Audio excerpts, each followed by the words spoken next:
This is an ABC News special report. Now reporting, David Muir. Good afternoon, and we're coming on the air because we're about to witness a moment never before seen in American history. A former president indicted on criminal charges, now moments away from surrendering to authorities right here in New York City. Former President Donald Trump, a short time from now, will be arraigned. He'll be brought before a judge in Lower Manhattan. And of course, you're looking live at Trump Tower, the scene outside Trump Tower, where at any minute the former president, who of course is now running for president for a third time, will emerge and will make his way down to the courthouse in Lower Manhattan. In fact, our reporting team tells us he's actually in the elevator in Trump Tower, making his way down right now. He'll travel through Midtown Manhattan, escorted by the Secret Service and the NYPD. It's about a 4-mile trip to criminal court in Lower Manhattan. When he gets there, he's expected to be brought into the courthouse rather quickly, brought into an elevator there, straight up to the 15th floor. It's our understanding that there will be cameras in the hallway when he gets off the elevator, but not in the courtroom. The Trump team had argued last night against television cameras in court, the Trump team saying that it would create a circus-like atmosphere. The camera right there, though, trained on Trump Tower, the former president expected to emerge at any moment. Now, in the courtroom, we also know it's believed there will be still cameras to capture images right before the proceedings. The first president, former or current, to ever face criminal charges. The former president spent the night in Trump Tower, we're told, huddled with his legal team, preparing for what is about to come. In fact, our Catherine Falder's reporting a short time ago that the former president is expected to plead not guilty himself, not his lawyers in court, that he will speak himself in court. The indictment still sealed, but the former president and the public set to learn just a short time from now what charges the former president will face. Sources have already told ABC News, as we've been reporting for several days here, that he'll face more than 24 separate charges, all stemming from that investigation into the hush money payment to Stormy Daniels, all for her to keep quiet in the crucial final weeks before the 2016 presidential election. The payment, as you likely know, was made by his then lawyer, his fixer, his one-time friend, Michael Cohen, who of course was convicted and served prison time for this. Michael Cohen, now a central witness in this case. Cohen knows that he's become a target of Trump and his supporters, but he has repeatedly said that there will be evidence to back up everything he has told prosecutors in this case. Again, you're looking live. The pictures are cameras trained outside Trump Tower. Obviously, you see movement there, the Secret Service, the NYPD, for this 4-mile trip down to Lower Manhattan. Police have, of course, locked down security around Trump Tower and the courthouse, where we have seen a small number of Trump supporters gathered. In fact, so far, our reporters have noted often the number of reporters actually outnumbering those who have gathered. And so now we watch the motorcade on the move here in Manhattan. Lindsay Davis outside Trump Tower. Lindsay, what have you seen? David, if you blinked, you would have missed his departure. He gave a brief wave to the crowd and then got right into that motorcade. I think that a lot of people who are gathered here along Fifth Avenue are not even aware that he has already departed the building, because people are still holding up cameras trying to perhaps get a glimpse of the former president. Fifth Avenue, as you know, has long been a coveted address with high-end buildings, and today, clearly, that's not the draw. We have maybe 10 people deep just on the other side of the camera here, lining Fifth Avenue. Many of the people here, tourists. It is remarkably peaceful, very quiet here, people just watching. I started kind of just asking as I was walking down Fifth Avenue, why are you here? Are you a Trump supporter? The majority of the people said they're not Trump supporters, some giving some choice words, explaining that they were anti-Trump. There was a little girl, 10 years old, who said that he's a mean man who's done bad things, and she wanted to see him go to jail today. But again, because it's an international crowd, it's interesting. A lot of the people seem to really not have a strong opinion about it. You have a handful of people maybe who have signs in support of Trump, but even they are not protesting in any way. Certainly a historic day for Americans. The native New Yorker who grew up here and found a lot of fame and prominence here in New York City, returning here to what was once his primary residence. But for this day, of course, to face the judge, and be fingerprinted. But interestingly, David, as you know, he had urged his supporters to protest, suggesting that there might be potential death and destruction. We are seeing none of that. Mayor Adams, of course, warned people that New York City stands at the ready and said to any potential rabble-rousers to behave. It seems that people are doing just that, David. Lindsay Davis outside Trump Tower, and as Lindsay aptly put it, if you blinked, you missed it. The former president leaving Trump Tower very quickly, getting into the motorcade. Again, the Secret Service assisting, but the NYPD taking the lead here today as they make that 4-mile trip now down to Lower Manhattan and to criminal court. Obviously, it will not take nearly as long as it would take on a typical day in Manhattan. Traffic has been cleared away. So have pedestrians in many parts of New York to make this trip as efficient as possible for the former president in making his way to Lower Manhattan. We are getting new reporting this morning on what will play out this afternoon here in New York. Our senior investigative reporter, Aaron Kotursky, live outside the courthouse. Aaron, take us through what we know so far, what the American people will witness, what we won't see, and how this arraignment will unfold here. David, former President Trump is on his way here to surrender as the defendant in the People of the State of New York against Donald J. Trump. He's going to arrive here at the criminal courthouse through a side entrance that has already been blocked off in anticipation of his arrival. All of the cars, including the district attorney's vehicle, have been cleared from the block so the president can come in unencumbered. He's immediately going to be taken inside to the district attorney's office for processing, where he will be formally placed under arrest and processed and booked as a criminal defendant. A short time later, he will be taken to the 15th floor to a courtroom where he will be arraigned. We're told he's going to use a special elevator ordinarily reserved for the judges, and that will put him right at the entrance to the courtroom, so he may only be in the hallway a few minutes, just mere steps.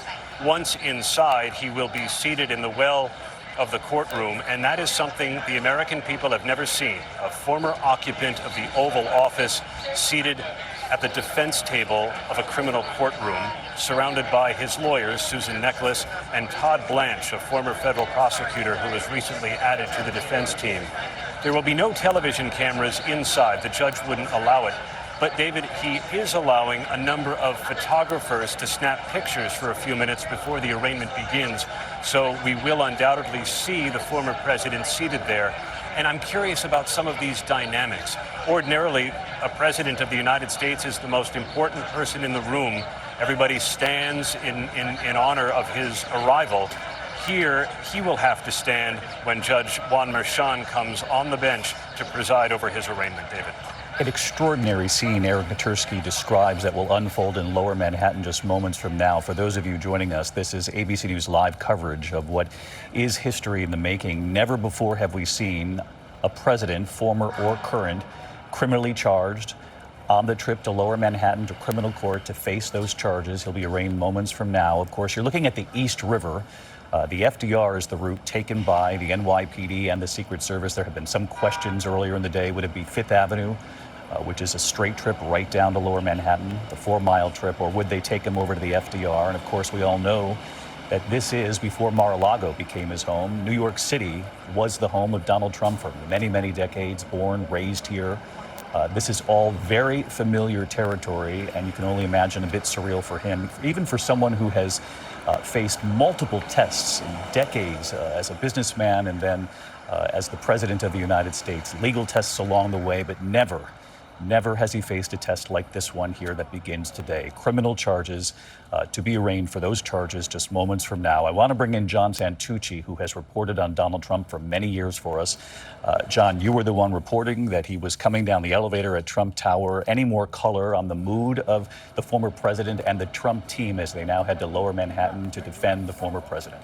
A little bit, David, and I have to be honest, things don't usually shock me, but it looks like Donald Trump is actually in this vehicle by himself. He's with his agents, but usually Donald Trump has an aide, his lawyer, somebody by his side. I'm being told in real time the former president is by himself with his Secret Service detail, which is surprising given everything we've heard, David, within the last 24 hours, is that Donald Trump has been surrounded by people. He's back in his residence. You mentioned Trump Tower, a place that he lived for quite some time. I'm told last night that for many hours he was flanked by throngs of lawyers, lawyers that are working on this case, lawyers that have worked for him from some time at the Trump Organization, and lawyers that are also involved in the special counsel's investigation down in Washington. That is a two-pronged probe, as you well know, looking at January 6th and documents.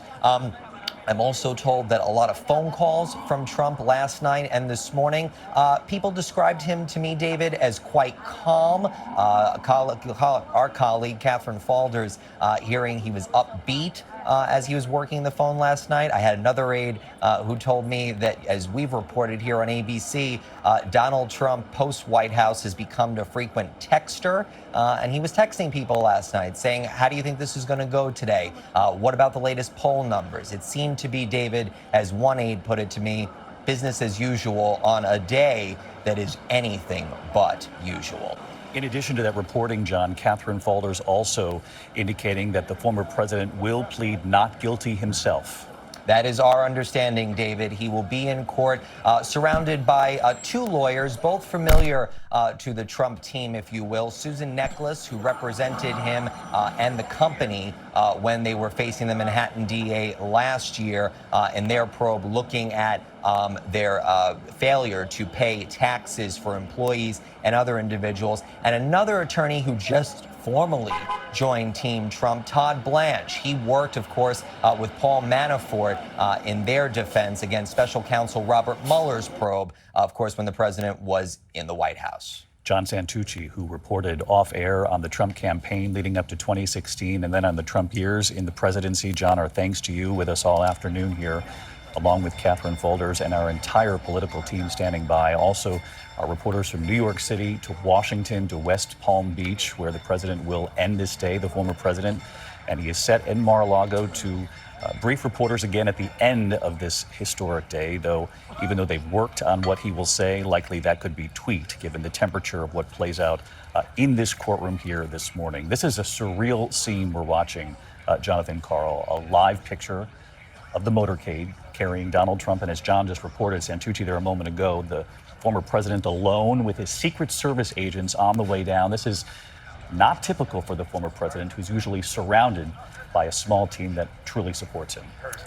Yeah, an incredible moment. This is a guy who's been the subject of countless criminal investigations, civil lawsuits, on down the line, certainly his entire time in politics, but before that as well.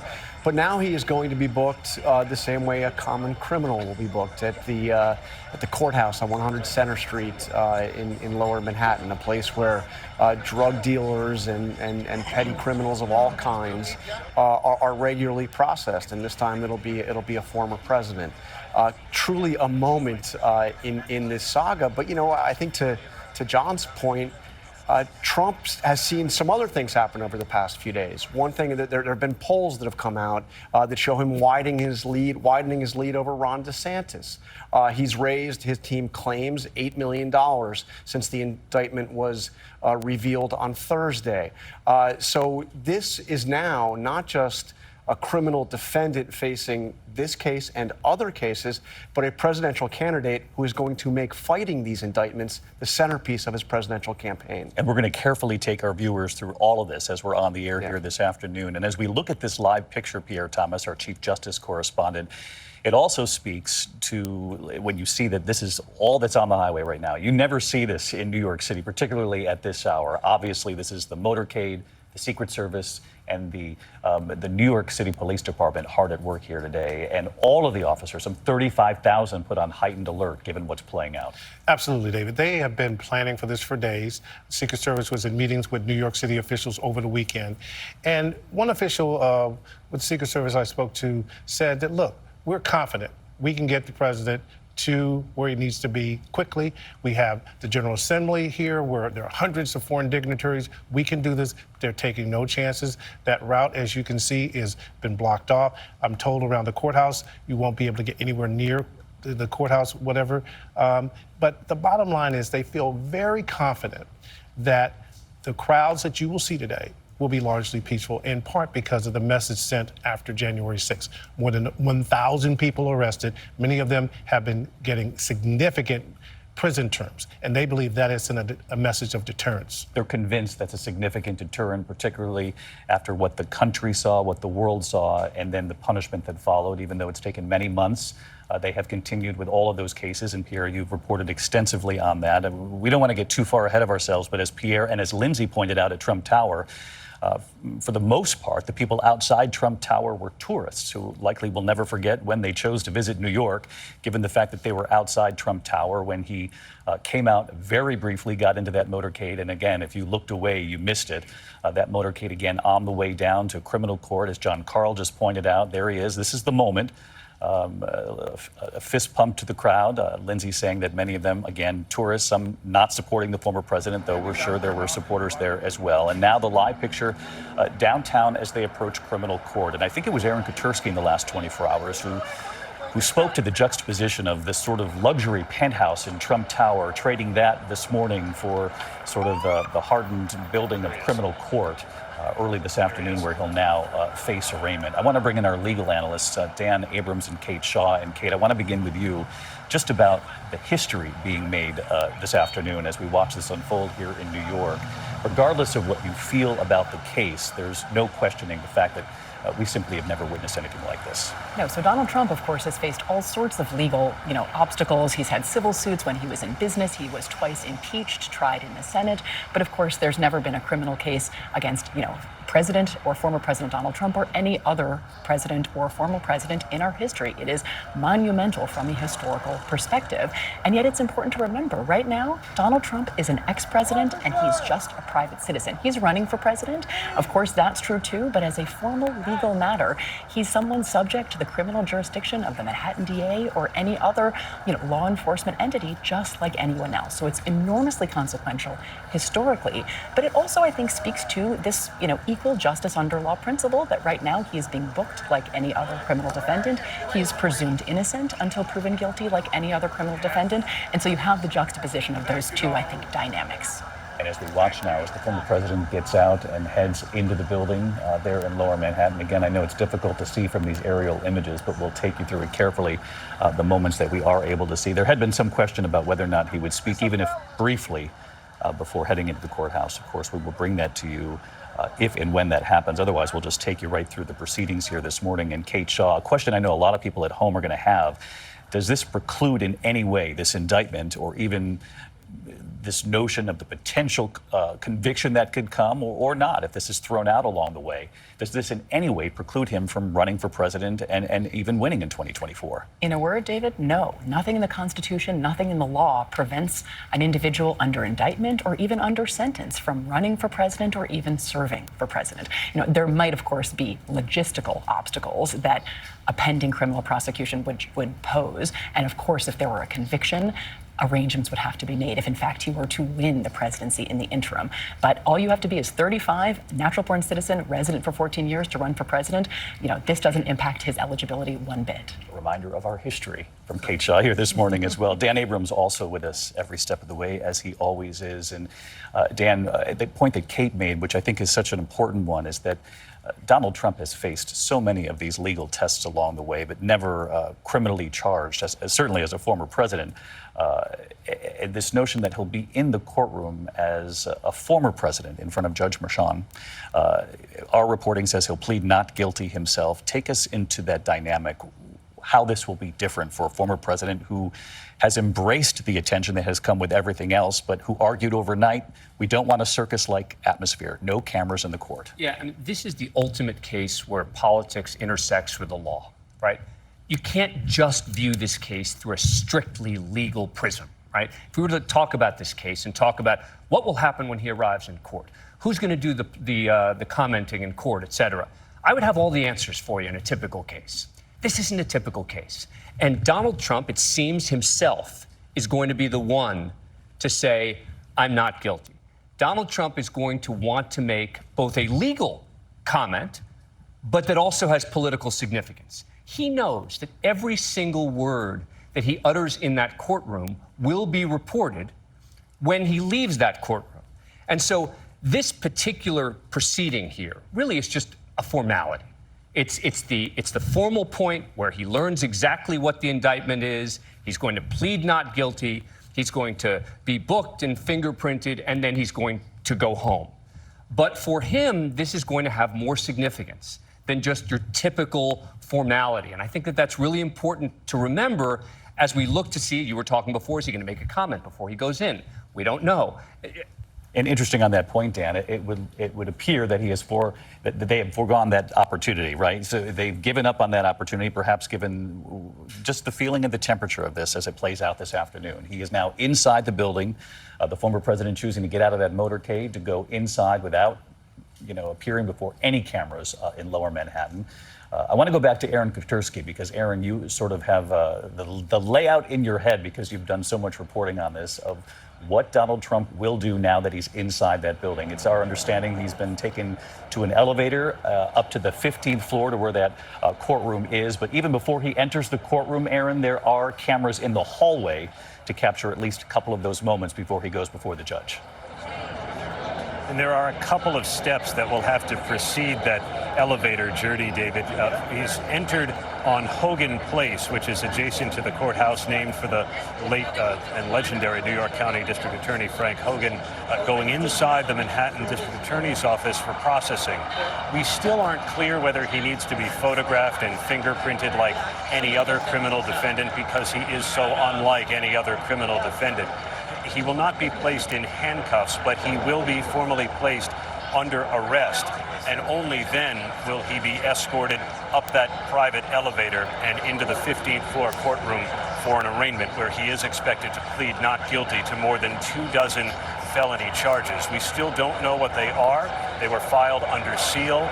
Moments from now, we'll finally get a look at what exactly they are and why the people of the state of New York believe that Donald Trump is a criminal. His movements inside are largely private, save for those few steps off the elevator into the courtroom, and whether he decides to utter something on his way in or out will be up to him.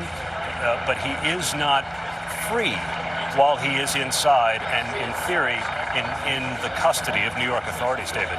Aaron, stick with us here. Again, as I mentioned moments ago, the former president foregoing any opportunity to speak before the cameras. And these are the images just in. This is moments ago. The former president, there you see him getting out of the motorcade, again, led to Lower Manhattan by the NYPD taking the lead, though the Secret Service obviously involved in protecting a former president.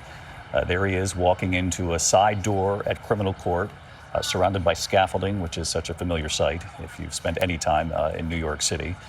Heading in, and as Aaron Katersky reported just moments ago, he'll be booked like any other criminal defendant now before he then makes that trip up to the 15th floor to appear before Judge Juan Merchan. And Aaron, I know for people at home who want to know just how typical this will be, there have been a lot of questions about whether or not he would be fingerprinted, whether or not there would be a mugshot. It's my understanding here in New York State, even if there is a mugshot, they don't issue those to the public. So if we were ever to see it, it would obviously be some sort of a leak in this case. What more, again, can you tell us about the routine that that the former president will undergo right now that's similar to anyone else who'd be entering criminal court? As soon as he entered the New York County District Attorney's office, David, he technically surrendered himself for presentment in court for an arraignment on this still sealed indictment. Ordinarily, criminal defendants, as part of their processing, would be fingerprinted. A mugshot would be taken. We haven't been told whether any of that's going to be necessary. The former president's prints are on file here in New York because he used to have a gun permit here in Manhattan, and his photograph has been widely taken enough, and it's not thought that he represents any kind of a security threat that he might have to be identified later. So those formalities may or may not be taking place right now, but unquestionably he is being placed under arrest, and only then will he be brought up to court for an arraignment. And David, this courthouse is just the opposite of the opulence that he's used to, dimly lit, kind of grimy, and it's used to all manner of hardened criminal. This is the first defendant of a kind that any courthouse has seen in the country. Aaron Katursky, our senior investigative reporter down in Lower Manhattan. Aaron, stick with us here as we continue our coverage. I want to bring in Robert Boyce, ABC News contributor, former NYPD chief of detectives. And Bob, perhaps you could help paint a portrait here of what the former president is doing right now. Obviously, we don't know exactly because there are no cameras in the building, and perhaps that's a good thing in preserving some sort of decorum here as we move through the afternoon. And we know the Trump team fought against cameras in the court because of, in their words, it would create a circus-like atmosphere. But Bob, who does the former president sit across from right now? Who would he be communicating with? Something I had read said usually it is a detective or a former detective who would bring in a criminal, talk them through these initial steps. What do you imagine is playing out right now? Right now, David, he's in the hands of the Manhattan District Attorney investigators, and they'll arrest him. And if everything goes to planning, which has been planned over the weekend and today, so he'll be taken to a singular room. He'll be fingerprinted with live scan, which is an automatic fingerprint machine, and then possibly photographed.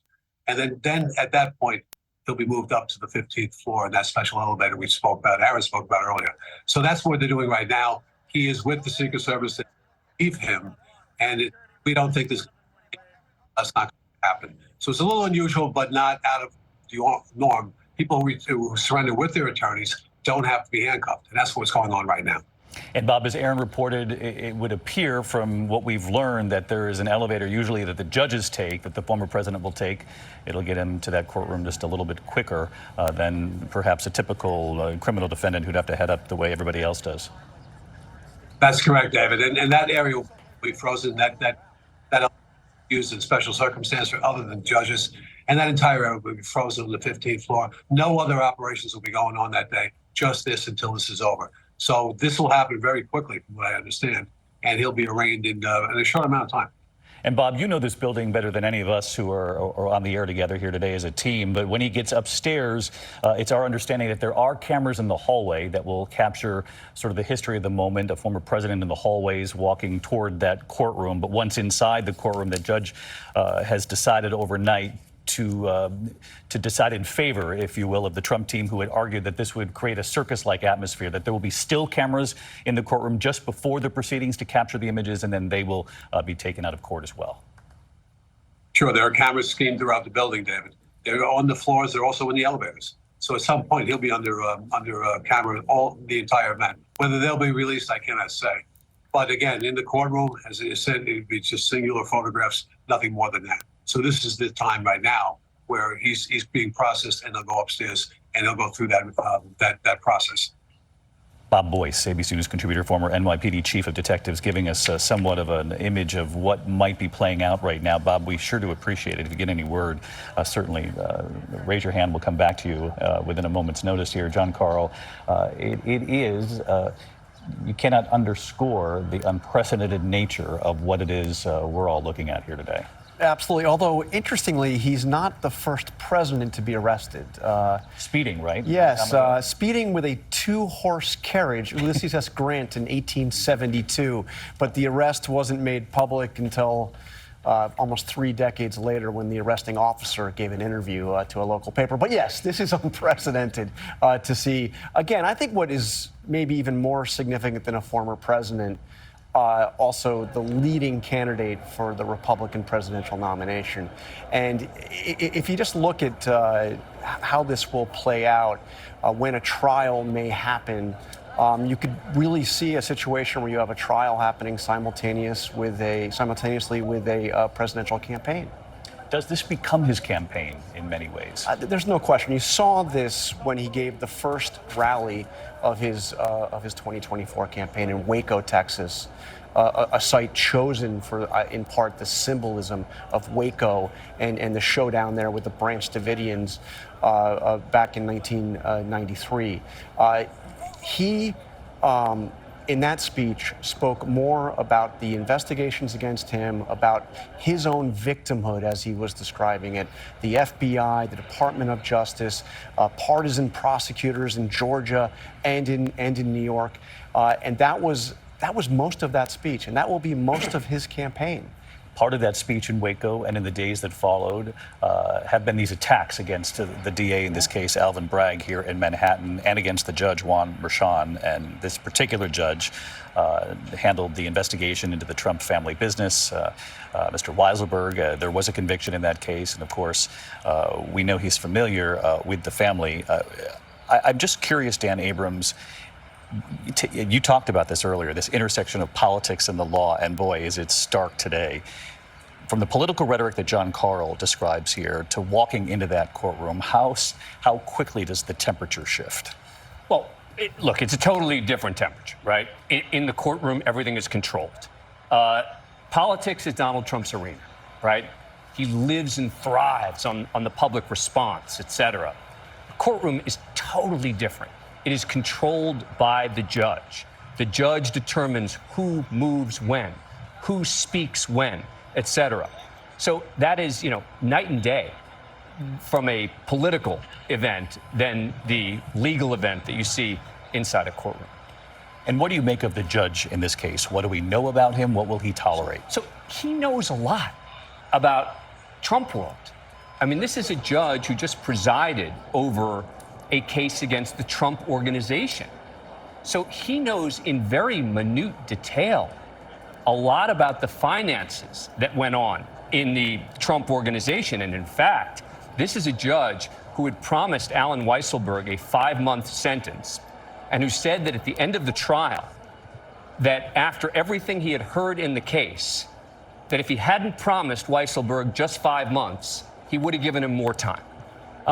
So this is someone who is not going to be coming into Trump world without any information about some of the backstory. Now, probably very different issues here than in that case. But you can imagine after that conviction, Alan Weisselberg pled guilty to 15 counts. The Trump organization found guilty on 17 counts. You can guess that Donald Trump is not going to like the fact that this is the same judge who is now presiding over his case, who presided over those cases as well. There's been no indication that the judge will impose any sort of a gag order, but this has been part of the conversation in the public space, given the rhetoric that we have heard from Donald Trump, from fellow Republicans, from Trump supporters in the weeks and days leading up to this moment. Unlikely he'll impose that gag order unless he sees something along the way that alarms him? Yeah, I think it's unlikely that in this case there would be a gag order. It's possible. We've seen it in other high-profile political cases. Roger Stone's case is a good example where Roger Stone kept violating the gag order and the judge kept getting mad at him and threatening him, et cetera. I don't expect that to happen here. Gag orders are very much in the discretion of the judge. Now, you talked before about a camera in court. Actually, in New York State, it's very unusual to have a camera. They vary state to state, but it would have been a particularly unusual event to have a camera in the courtroom in New York State. Now, the judge did acknowledge the history of this moment in making his decision, but he decided again, obviously agreeing with the Trump team on this one. Right, and that is consistent with almost every other court in New York. Gag order, though, is really more within the discretion of the judge. There's less sort of history and precedent to look on and say, well, typically in the state of New York, we do this and this. A gag order is really going to be much more determined based on the facts, the nature of the crime, et cetera. But I don't expect that he's going to impose one because, one person who would not be happy about that at all would be Donald Trump. But of course, Donald Trump's team. Right, that's why. How do you put a gag order on a presidential candidate? Obviously very true. But he will be watching, this judge, no doubt, what Donald Trump says at Mar-a-Lago hours from now, later today, and in the weeks that come. And certainly Donald Trump's legal team has told the former president, you have to be aware that you're now a criminal defendant. Your words will matter. Well, and he's also been attacking the judge already. I mean, that's where he's got to get a little bit careful, is that, you can attack the judge, okay. I think you can probably get away with attacking the judge. But if he starts, attacking others, if they get the name of a grand juror, or something happens that goes beyond the sort of typical name calling of a judge that you disagree with, that could lead to some sort of change with regard to a possible gag. I want to bring in Sarah Isgur. Yeah. She wants in on this conversation. Obviously worked during the Trump years in the Attorney General's office. And Sarah, to John Carl's point, there are real challenges when it comes to political speech and free speech in this country and any notion of a gag order. Right. I mean, I think that a judge could put a gag order, for instance, on the address of the prosecutor or the judge, things like that. But when you're talking about a gag order that you cannot criticize here, a government employee by a candidate for president of the United States, that is such core protected First Amendment speech. I think that would not be upheld by another judge on appeal. Sarah, thank you. Kate, we're also learning more about who traveled down in this motorcade today, though, in a separate vehicle. That's what we're hearing. So 2 lawyers, Todd Blanche and Susan Neckles. Neckles was involved in the trial of the Trump Organization, so she is a known quantity, long-standing lawyer in this orbit. Blanche, brand new to this particular legal team, former federal prosecutor at the Southern District of New York. Interestingly, actually also the former office of current Manhattan DA Alvin Bragg. He too was a former federal prosecutor in that office. Don't know if they crossed paths, but this is a very seasoned former federal prosecutor, now defense attorney, who has now just joined the Trump team, and that seems like a significant development. And if we could bring the Trump legal team image back up to the screen, I want to bring in Terry Moran on this, who has covered legal matters for many years as well. And Terry, this notion that in the last 24 to 48 hours, the adding of Todd Blanche, for example, to this legal team would seem to acknowledge on the part of the former president that this obviously is very serious what he's walking into, despite the political rhetoric, any kind of bravado going into this, that this moment becomes very real here this afternoon. Very real, David, and very difficult. You're absolutely right. Facing criminal indictment for anyone, even a former president of the United States, perhaps especially a former president of the United States, is just a tremendous psychological, financial, personal burden, and he needs the best professional help. He also is running for president.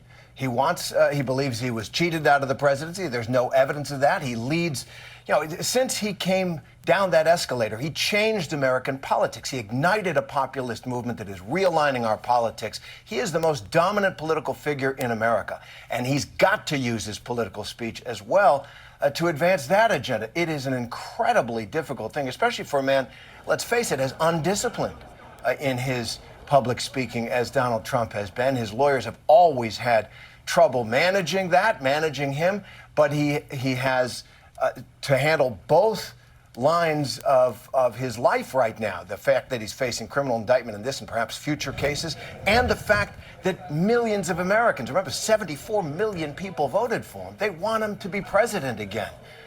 There's just been nothing like it.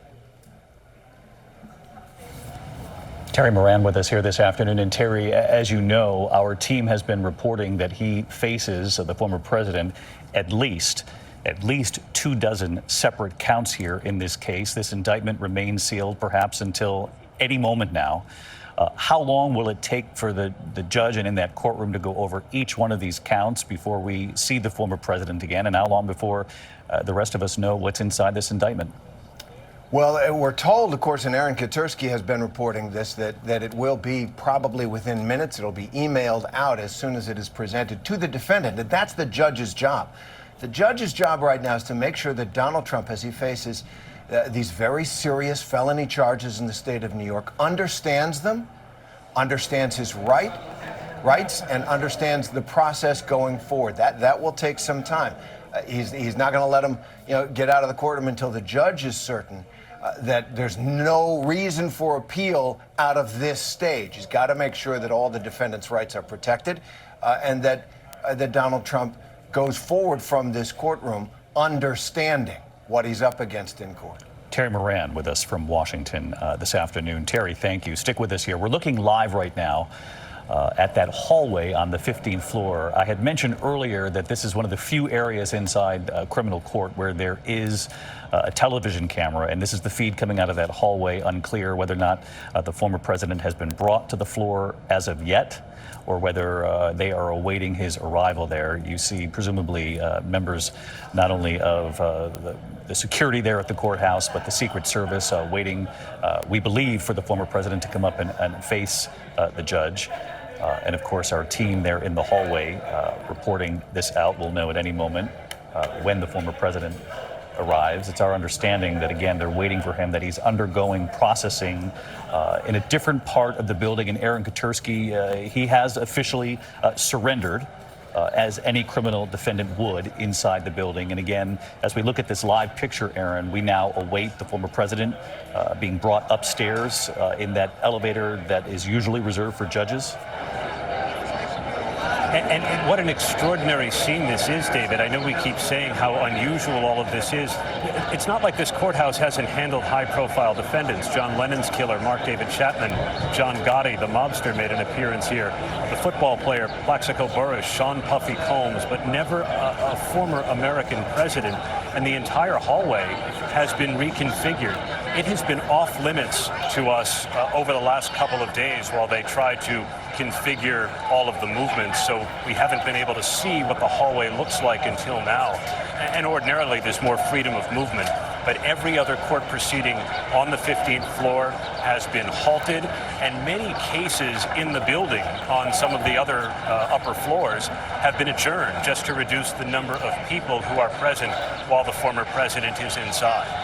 Very interesting as you look live, the photographer, a very good photographer, getting a white balance there off a sign on the doorway. We'll go right back to that camera as soon as it's back up and running, because that is the live picture of the hallway. Reporters have told me now that the former president has not arrived on the 15th floor, so that's why this camera will be important as far as offering us a window into what's playing out inside criminal court. I want to bring back in Bob Boyce, former NYPD chief of detectives. And Bob, again, you know this building well. Take us through what's playing out right now. The president on another floor, and once they're done with him, they'll bring him up to this hallway here? They will, David. And that's what you see up there is the Secret Service standing in front of us, as well as court officers. NYPD is out of this by now. They're all outside. This is with the two agencies right now, Secret Service and court officers, and they have everything squared away. He'll come out of those elevators to our left and walk into the courtroom where those people are waiting for us. So we'll see him come out in a short amount of time and make his way with the elevator back into the court. Bob Boyce with us here. We're at the mercy of the Zoom, as we all are fully aware of, but describing that this is, in fact, the hallway. The former president will emerge. We're going to stay trained on this view right here, because this could be the only thing we see of the former president until those still images from inside the courtroom are released later in the day. Pierre Thomas, as you look at this, Chief Justice correspondent, you see something very different from the legal world. On the other side of the anchor desk here, you see extraordinary security. David, this reminds me of what you would see if there was a major terrorism suspect, where you were trying to protect the public and the courthouse itself. The number of law enforcement officials you see in that video there is just extraordinary. This is not the way a court typically operates. It would be a bevy of people moving in and around the building. The fact that the building has been essentially shut off from the rest of the public. This is just, as we said over and over again, extraordinary, unprecedented. And again, this is the kind of security you would see if there were a major terrorism suspect or crime boss in the courthouse. And on the flip side, in this case, they're looking to protect the former president, who now will face the judge as a criminal defendant. And John Carl? And you know, Trump is familiar with this particular hallway because he watched Allen Weisselberg when he turned himself in and walked down that hallway, actually handcuffed. They actually handcuffed Weisselberg. And Weisselberg went through that trial, and just this past January, by this same judge, was sentenced to 5 months in prison. And as Dan Abrams said earlier, when he got to the end of the evidence, the judge indicated to Weisselberg that had I known what I know now, that sentence would have been longer than the 5 months that Weisselberg received. Again, we'll, of course, stay on this live picture right here because we are expecting to see the former president at any moment. John Santucci, you have a bit of color for us? Just a little bit, David. So far, I'm told the former president is going through processing.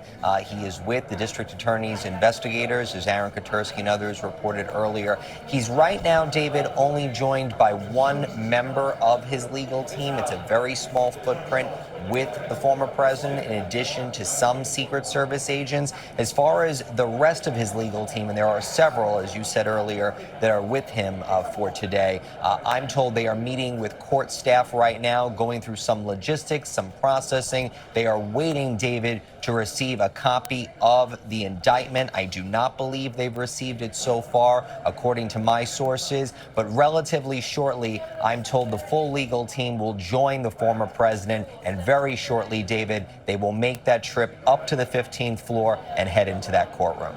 And it's your understanding, John, that it's Todd Blanche and Susan Nicholas who were in that separate SUV who are now in this building with the former president?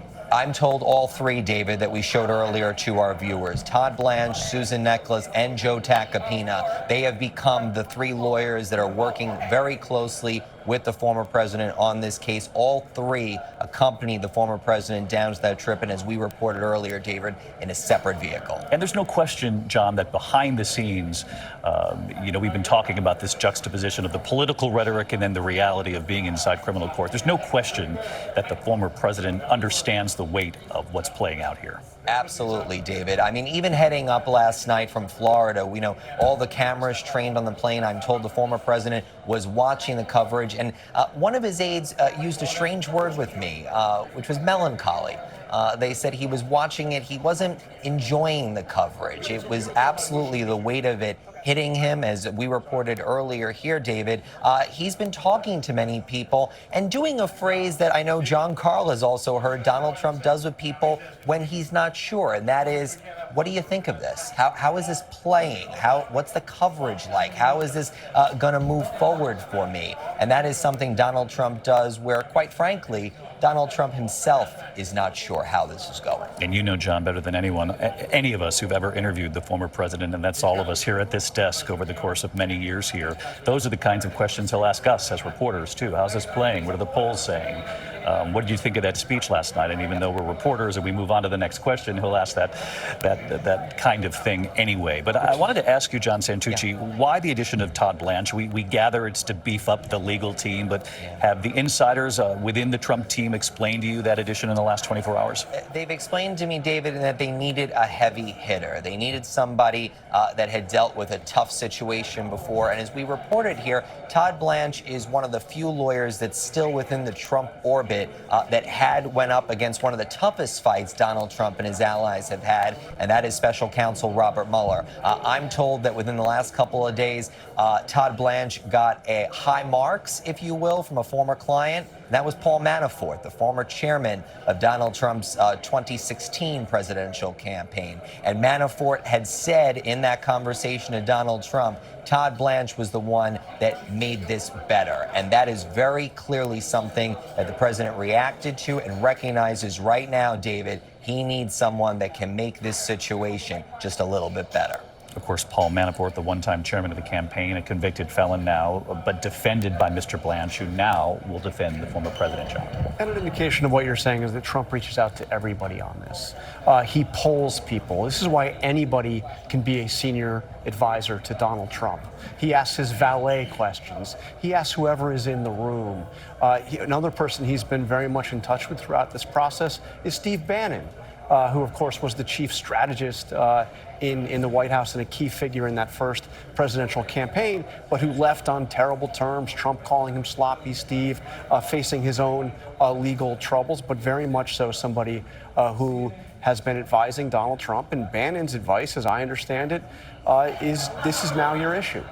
Go out there, go on offense, go on attack, and make this the moment. It's the line you hear from Trump already, and you will hear over and over again. They're going after me because they really want to go after you.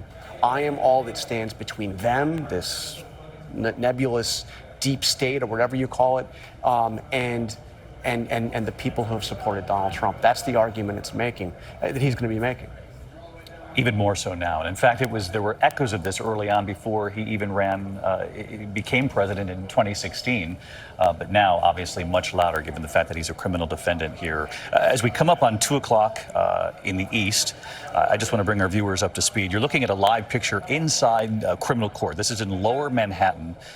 Former President Donald Trump down in the building in another location. He'll be brought up an elevator usually reserved for judges in that building. He'll be brought up by Secret Service, the NYPD, along with all three members of his legal team up to the 15th floor, where he'll then face the judge. He'll be arraigned on those charges. This indictment remains sealed at this hour.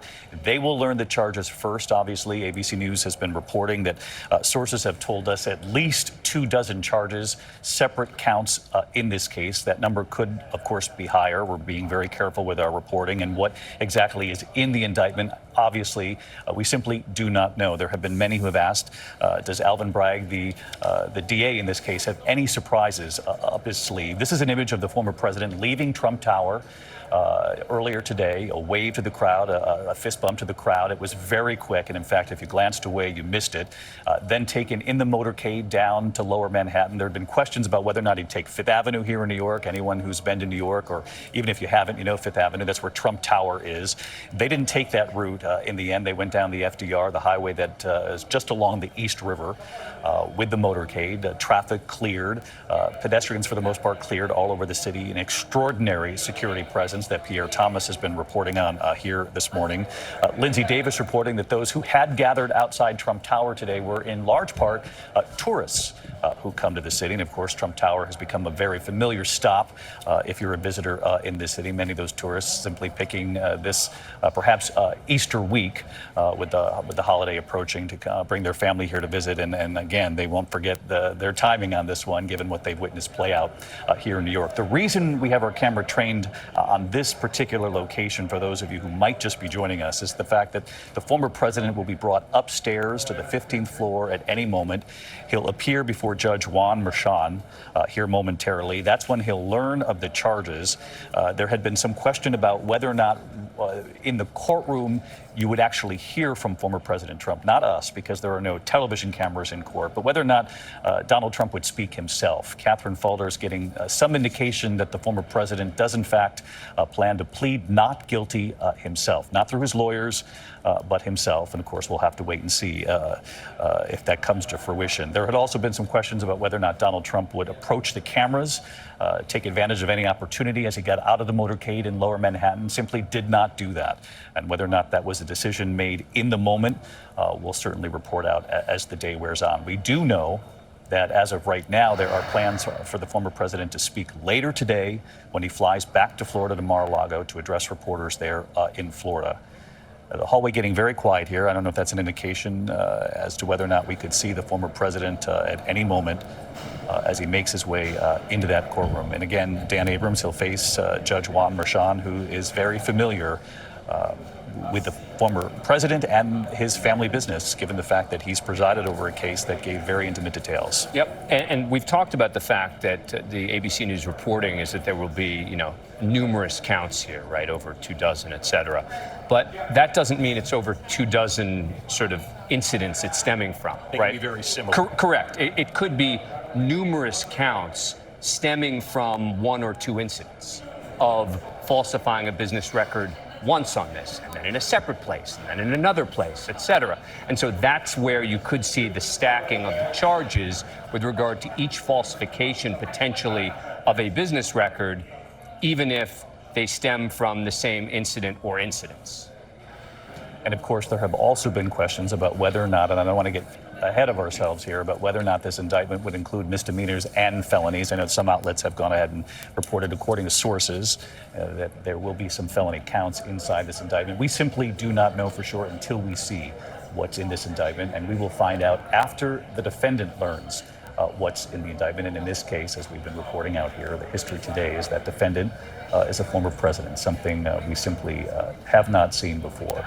What do you expect from the judge, Kate Shaw, as far as temperament, what he'll expect in that courtroom, and what he'll expect moving forward from this day? I expect that sort of norms that govern in the courtroom, the norms of law and not politics or political rhetoric, will be expected. Everyone present will be expected to speak in the language of law and not of politics. And I expect the former president's legal team will understand that that is the sort of directive that the judge explicitly or implicitly will be sending them. And I imagine the former president, too, to the extent that he does speak himself, will also adhere to the norms of the courtroom. What happens outside of the courtroom later in his remarks or elsewhere, of course, a different story. Which has always been the challenge, even with advisors in the White House with the former president. But there's no question in your mind that his legal team, particularly now that he's beefed up that legal team, that they've advised him of being very careful, particularly going into what we're looking at here today. I presume that is right in terms of what happens in court. But of course, former President Trump seems to keep his own counsel in terms of the kinds of statements he makes,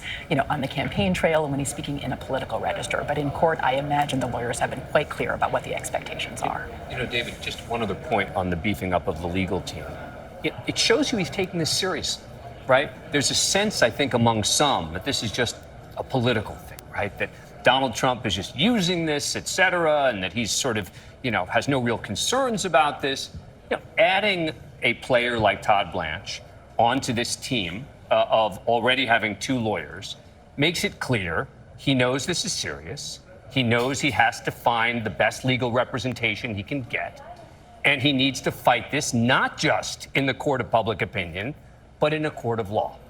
And that's why hiring someone like Todd Blanche, who has an excellent reputation, is so significant in this context.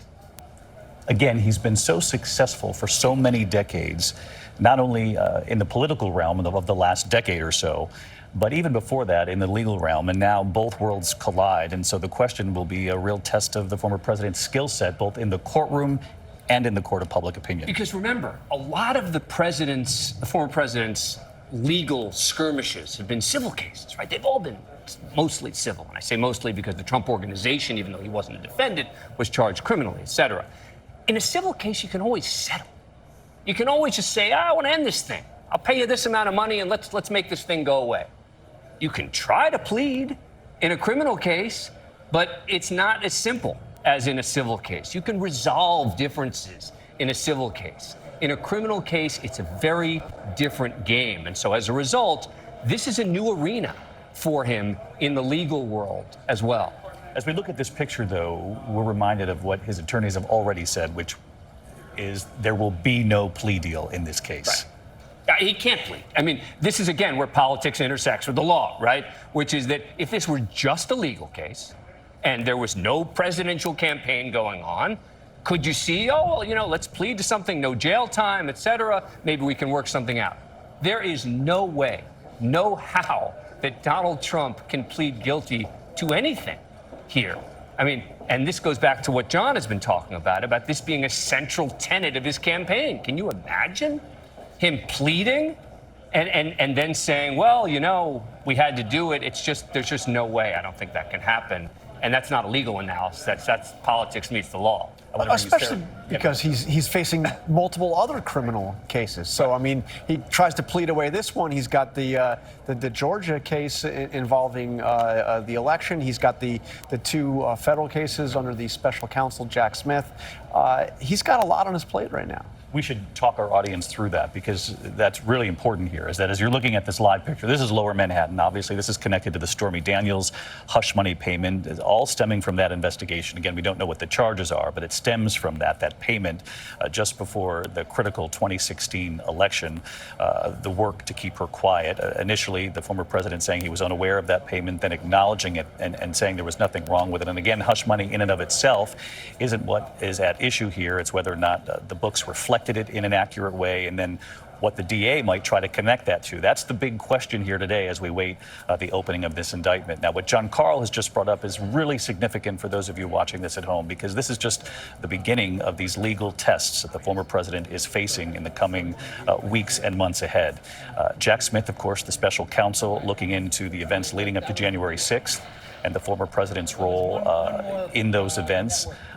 He's also looking into the classified documents discovered at Mar-a-Lago, and not just the classified documents, because we've seen President Biden, we've seen the former Vice President Mike Pence, but in this case, very significant because there are questions of obstruction, whether or not the former president worked in any way try to obstruct handing back those classified documents. They've begun to question members of the Secret Service, the valet, looking at the surveillance at Mar-a-Lago, and this is very significant. And John also alluded to Fulton County, Georgia, which of course was the alleged pressure that the former president placed on authorities there, saying, find me the votes, after having lost very closely to Joe Biden back in the last presidential election. It would appear there is some movement, of course, we're going to say trained on this doorway.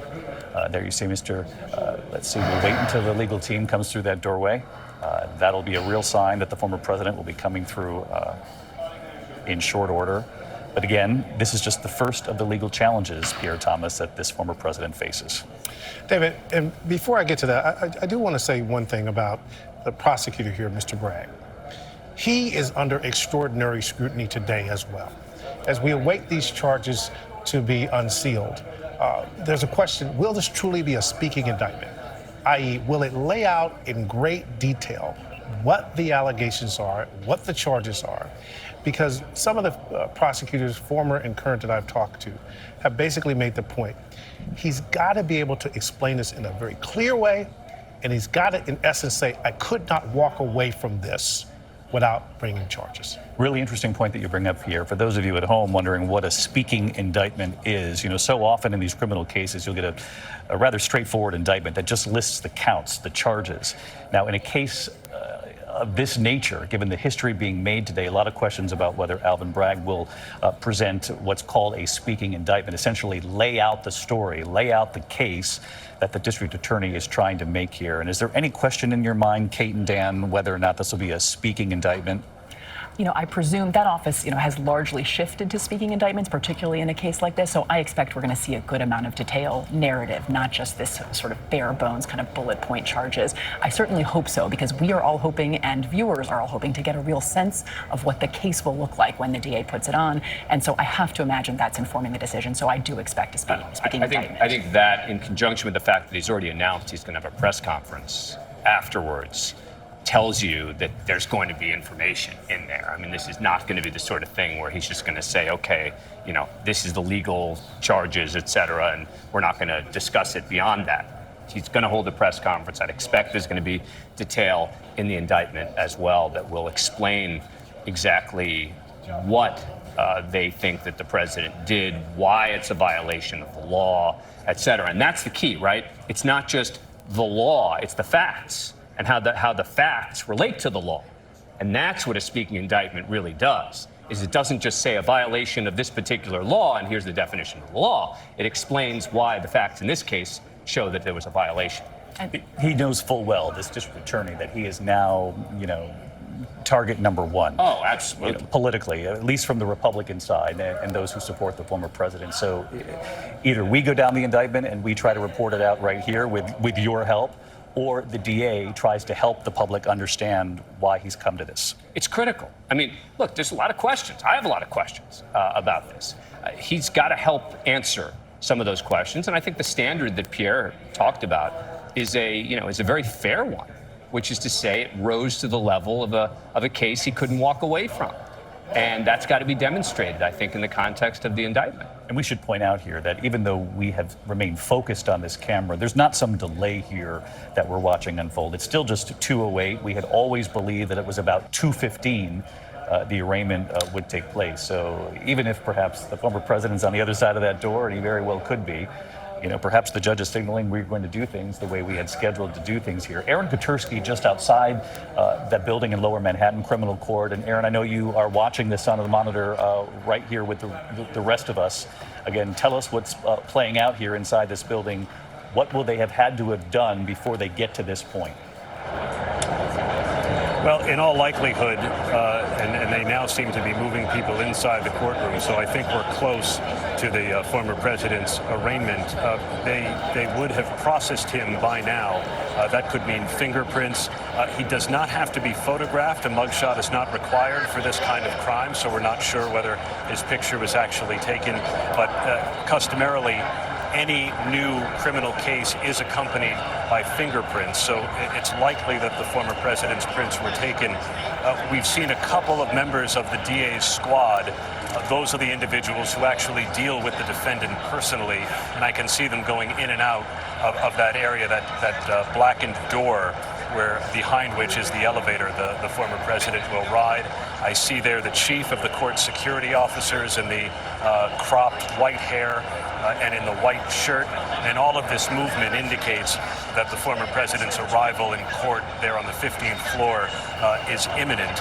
The gentleman right in the middle in the purple tie is one of the spokesmen for the Office of Court Administration who helped coordinate some of the former president's movements. And there is District Attorney Alvin Bragg. The Manhattan District Attorney Alvin Bragg has just been brought up the elevator as well and entered the courtroom under heavy guard.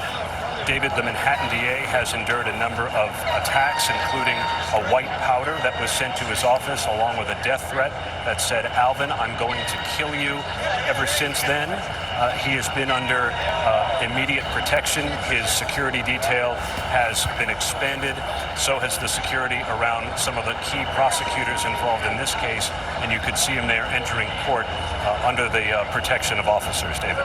No question, Aaron, thank you. A clear sign that this is about to get underway. We have just seen the Manhattan District Attorney Alvin Bragg enter the courtroom on the 15th floor of the criminal court in Lower Manhattan. And as Aaron mentioned, under heavy security, not only to protect the former president, but to protect this DA who has taken incoming criticism, very heated criticism in recent days, not only from the former president's supporters, but from the former president himself, John Carl.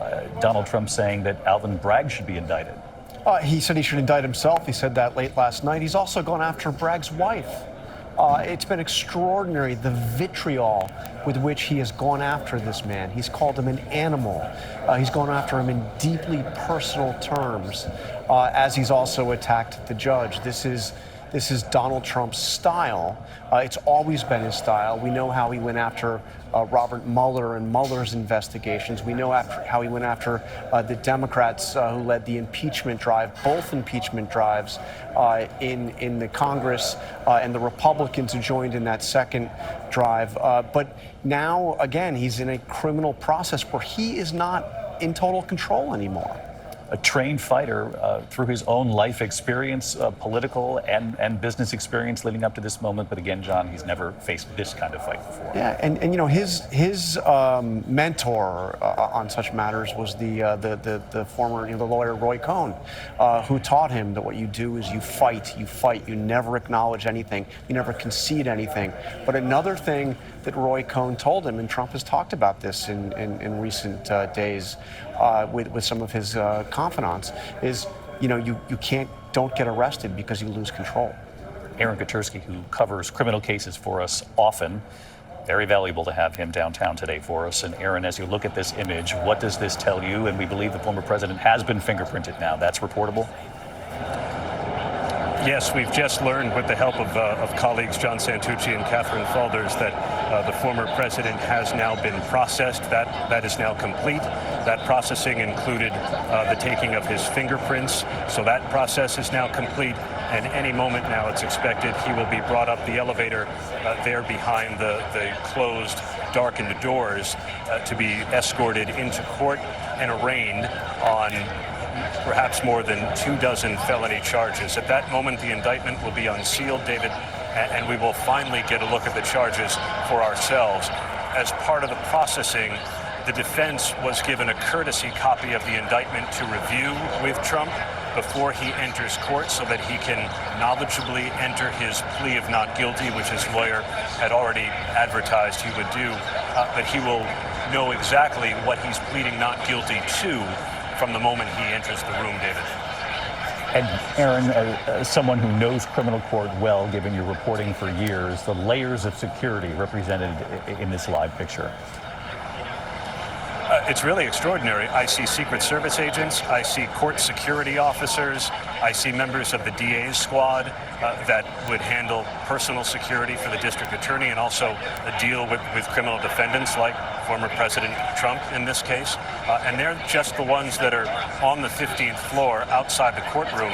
I've seen a number of officers, the bald gentleman in the foreground and the gentleman in the gray beard in the background who can be randomly assigned to any courtroom, but are frequently assigned to the courtroom of Judge Juan Merchan, the presiding judge in this case. And outside, David, there are 2 rows of court security officers in front of the building along a row of metal barricades. So this building is entirely locked down. Aaron, thank you. As we stay trained on the 15th floor here, I want to bring in John Santucci because, John, as you heard Aaron report there, they now have the indictment in hand, the former president and his legal team. I presume they're reading it on their way up to the courtroom.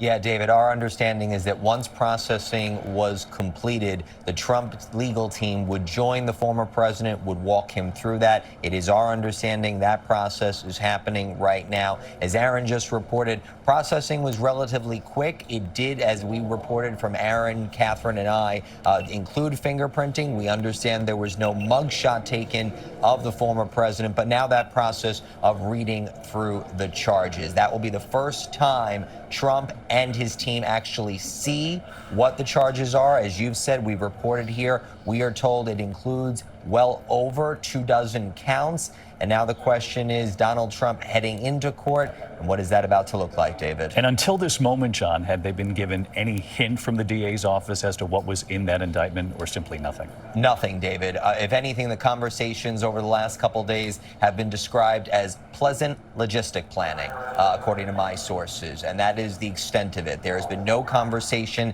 as to what is in this document, if it includes felonies, if it includes misdemeanors.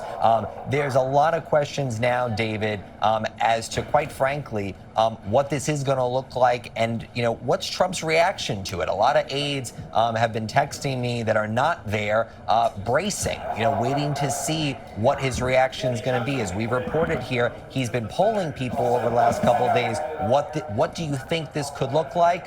Donald Trump's one of the few people right now that knows.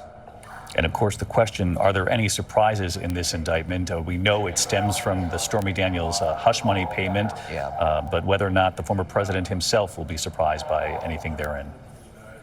Absolutely. And I think one of the other things that we've reported in the last couple of days, David, is that the DA's office, just towards the end, before the grand jury handed up this indictment, started to present evidence about another payment made by Donald Trump to another woman, Karen McDougal, that he had a relationship with around the same time as Stormy Daniels. It'll be curious, David, given the late word we got that became part of the district attorney's presentation to that grand jury, if there's anything about that case in this indictment, we're waiting to see. John, thank you. John Santucci, who has reported on Donald Trump for years for us. I just want to pause here to listen in on the silence in this hallway, 15th floor criminal court in Lower Manhattan.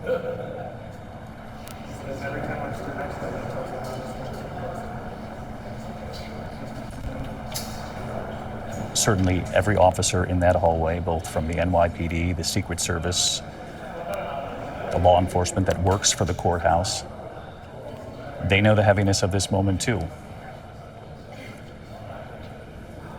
And you do have to wonder, after so many legal tests and political tests over the years, if the American people in some way have become somewhat immune to sort of these new chapters in the Trump story. But I think our viewers know full well that whether you support him or not, that this is truly historic here. David, having covered a number of court cases in my career, one thing strikes me every single time. When a defendant walks into the court and sees the judge, they are not in control. And this is a moment, one of the few moments where Donald Trump will walk into a room and he's not in control at all. And it always strikes me because you immediately want to put yourself in that defendant's position because you're looking at the judge and the judge is going to have enormous sway over what happens. And it's just a very profound moment for any person, be it former president or the average everyday person. The judge in this case, Juan Merchan, in that courtroom. We know the DA, Alvin Bragg, also in that courtroom as well. And John Carl, you and I both know from interviewing the former president many times through the years, the political bravado that the public sees, we also know the other side of him, which he'll acknowledge the reality of the moment along the way. And it's certain in this moment, from our own reporting, Catherine, John Santucci, describing him as melancholy in the last 24 hours, that he understands the gravity of this moment too. You can see it in those brief moments that we've seen him coming in and out of Trump Tower into the courthouse. He gave that brief kind of fist pump But you can tell, I think anyway, having followed him and known him for so long, the weight of the moment he undoubtedly feels. And I think that's why he hasn't done a lot of what they initially said he was going to do. I mean, there was talk of him having a big event at Trump Tower. I think I mentioned to you earlier, David, there was even talk of him riding down the escalator to go down to the lobby on the way to being arraigned, kind of reenacting the announcement of his 2016 presidential campaign. But there's been none of that. He's been, he has been quiet. He's getting in and out of New York as quickly as he possibly can. I'm sure we're going to see him, going all out tonight in Mar-a-Lago, and he's been doing his social media. I mean, he actually issued a social media post from that motorcade down to the courthouse, once again, attacking this judicial system. And in fact, John, he said, heading to Lower Manhattan, the courthouse seems so surreal.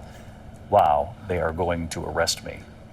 That was the message from former President Donald Trump on his way to court. Kate. Yeah, and we've been using the term he's under arrest, and I think it's worth pausing for a second. I think we think of arrest as just involving handcuffs, but arrest means you're not free to leave, and he has not been free to leave. He is under arrest since he entered that courthouse. A very different scenario from what he's used to here. Absolutely. He's the most powerful person in most rooms. As John was just saying, he's going to walk, and Pierre, he's going to walk into that courtroom, and he is not the most powerful person, the judge, the DA, but certainly not former President Donald Trump. I think just the facial expressions of the officers in this hallway say a lot, Dan. Yeah, I mean, look, they know this is a big deal. And as you said, David, whether you support Donald Trump or you don't support Donald Trump is irrelevant, I think, for the purposes of the law enforcement that are there. They're there to do a job. They know it's an important one. They know this is a serious moment.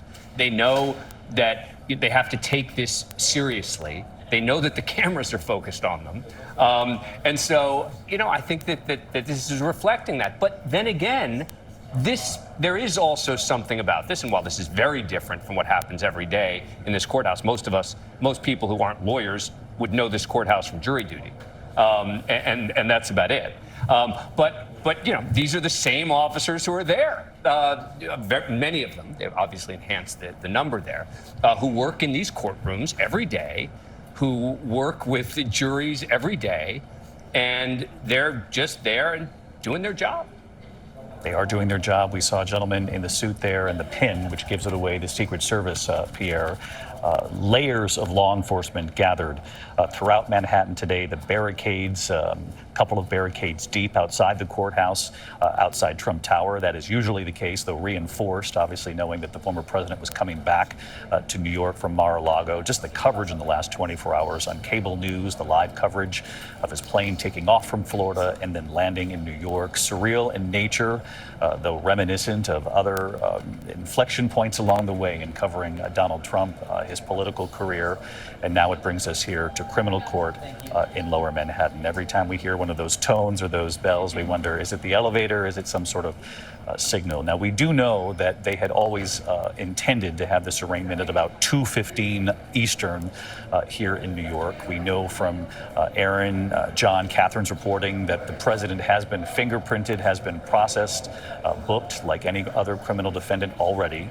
That what's transpired here in the interim is that the former president and his legal team have now been given the indictment. It's important to point out that they also had no hint, like the rest of us, waiting today to see what Alvin Bragg is going to present in this courtroom as far as the indictment against Donald Trump. They have not seen it until today. So this trip up to the 15th floor in this elevator that's been reserved for the former president will no doubt include, at some point along the way, a moment to read through this indictment, to digest what they will be in that courtroom to face. And Terry Moran, this notion that once you walk into a courtroom and you're before the judge, there's nothing more stark than that moment when you realize the judge is now in control. Absolutely. Having spent a lot of time in courtrooms covering trials, as Dan did as well, that is an ominous moment for anyone in the position of Donald Trump, and we should spare a thought right now for the many, many thousands of Americans who aren't famous, who have come within the grip of the long arm of the law, justly, maybe some unjustly. Donald Trump now as well. And I always thought, covering trials, going into courthouses around the country, that I was lucky to be a reporter, because you always see people having the worst day of their lives. they're under arrest, or they're family members of those who are under arrest. They're facing just an ordeal, one that they may well have brought on justly on themselves because of their conduct. But this is a personal drama that even someone as defiant and public is as strong as Donald Trump has been in the face of all kinds of impeachments and civil cases and accusations and getting caught red-handed on tape doing things. This is different. Enormous pressure on the former president, who's now running for president for a third time. But Terry, also unspeakable pressure on this district attorney. There are a lot of people in this country who want to know why this indictment and why now. Absolutely. And in fairness, and to be straightforward, this is a highly unusual prosecution in its process. This district attorney ran for office. He asked voters to support him because he communicated to them that he was the kind of person who had what it takes to get Donald Trump. He boasted that he'd sued the Trump organization, Donald Trump, before in a previous capacity. He said he would hold Donald Trump accountable. He politicized the investigation. When he got to office, he did halt the investigation that was then underway in that office, the Manhattan District Attorney's office. He decided to do away with that one, which looked at whether Donald Trump had inflated his assets. And then he reached back 6 years to resurrect the Stormy Daniels case that his predecessor had declined to prosecute, that federal prosecutors had declined to prosecute. This is a highly unusual course, and it does, for supporters of Donald Trump and for others who see the way the law usually works, bring to mind the words of the great Justice Robert Jackson, who said prosecutors should choose their cases. They should not choose their defendants. And that is why many who know Alvin Bragg in this in the legal world have said he knows the stakes here too, and a lot of questions about what the public will learn and what the former president has already learned about what's inside this indictment. Our team now reporting that the former president is on his way upstairs inside this building. Of course, forgive me for repeating for those of us who have been out there watching and with us every step of the way here. But again, for those just joining, we're coming up on 2:30 here in the east. The former president in Lower Manhattan. This is criminal court. You're looking at the 15th floor. The former president will be brought up through an elevator, again, usually reserved for the judges. He is being accompanied by his 3 attorneys, the addition of one more attorney just in the last 24 hours, Todd Blanche, a signal that the former president is taking this very seriously. They will appear before Judge Juan Merchan in that courtroom. There had been questions about whether or not there would be cameras in the court, broadcast cameras. The Trump legal team fighting in the last 24 hours, making the case before the judge that would create a circus-like atmosphere. So no cameras. There's the legal team right there. The 3 members of former President Donald Trump's legal team entering the courtroom. And obviously, it would signal that soon after the former president will enter that courtroom as well. We already saw Alvin Bragg, the DA in this case, enter the courtroom about 15 minutes ago.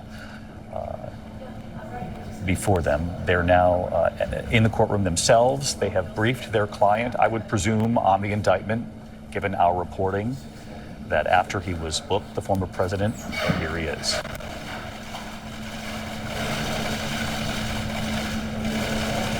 President Trump, will you come speak to us, President Trump?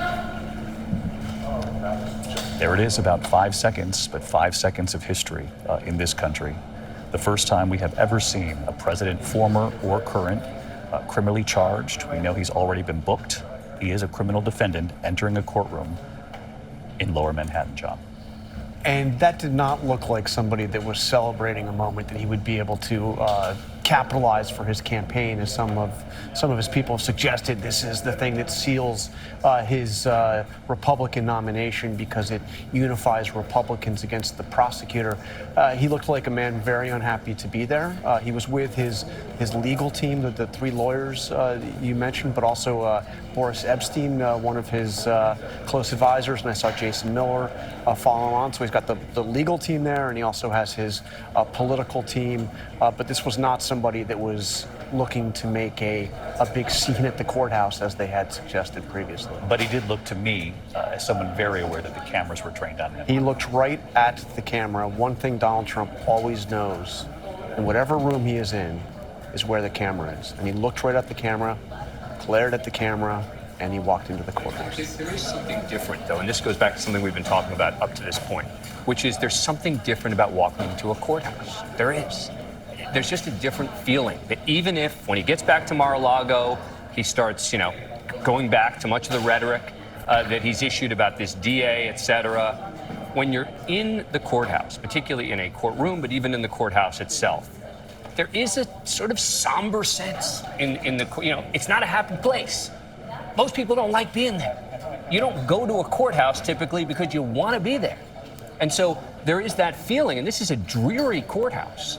And so, I do think that we may see a very different Donald Trump tonight at Mar-a-Lago than we're seeing inside that courthouse right now. I also, look at the sternness of the faces of these officers. And, Dan, you mentioned it. For those of us who have served, answered the call for jury duty, you understand that day in and day out, they work these cases. They protect the people of New York. They're in this courthouse. That is their job. They take it very seriously.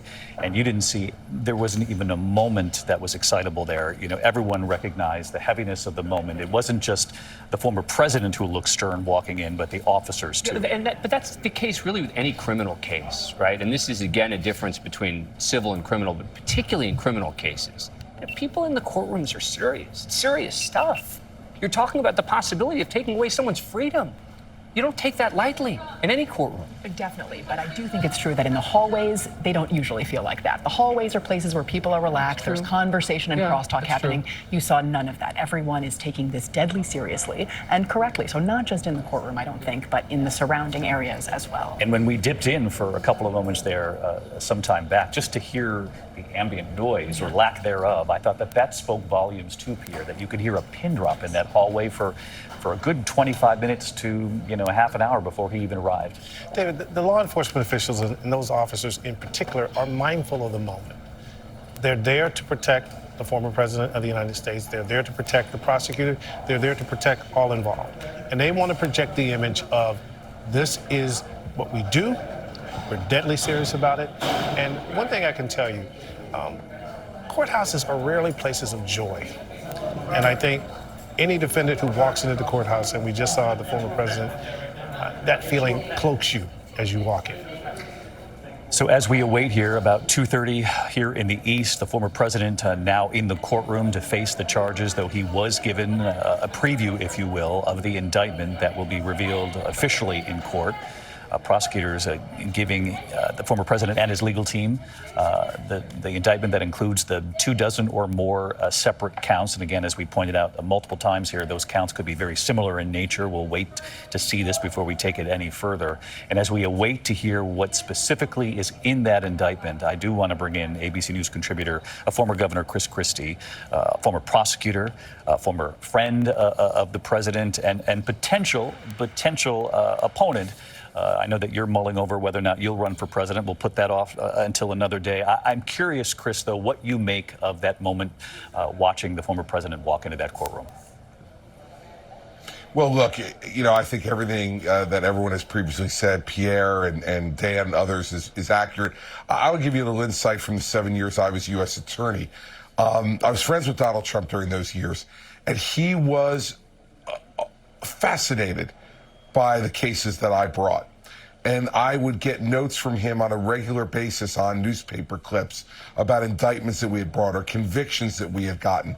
And he was always very, very interested in what the criminal process was like, cheering me on when I would bring charges against people, when I would get convictions. And this was somebody who is not unacquainted with this process, even though this is his first time as a defendant. He was interested in it. He would ask me lots of questions about it. He had lots of opinions about it. And so I think it's probably a surreal moment for him that for all the rest of his life, he was doing this as an observer. And today, he is the participant. He's the person who is being charged, being fingerprinted. And he used to ask about that process as well. How does that work? What happens when they get surrendered to the FBI? So I know that he has thought a lot about this over the years in the context of other people.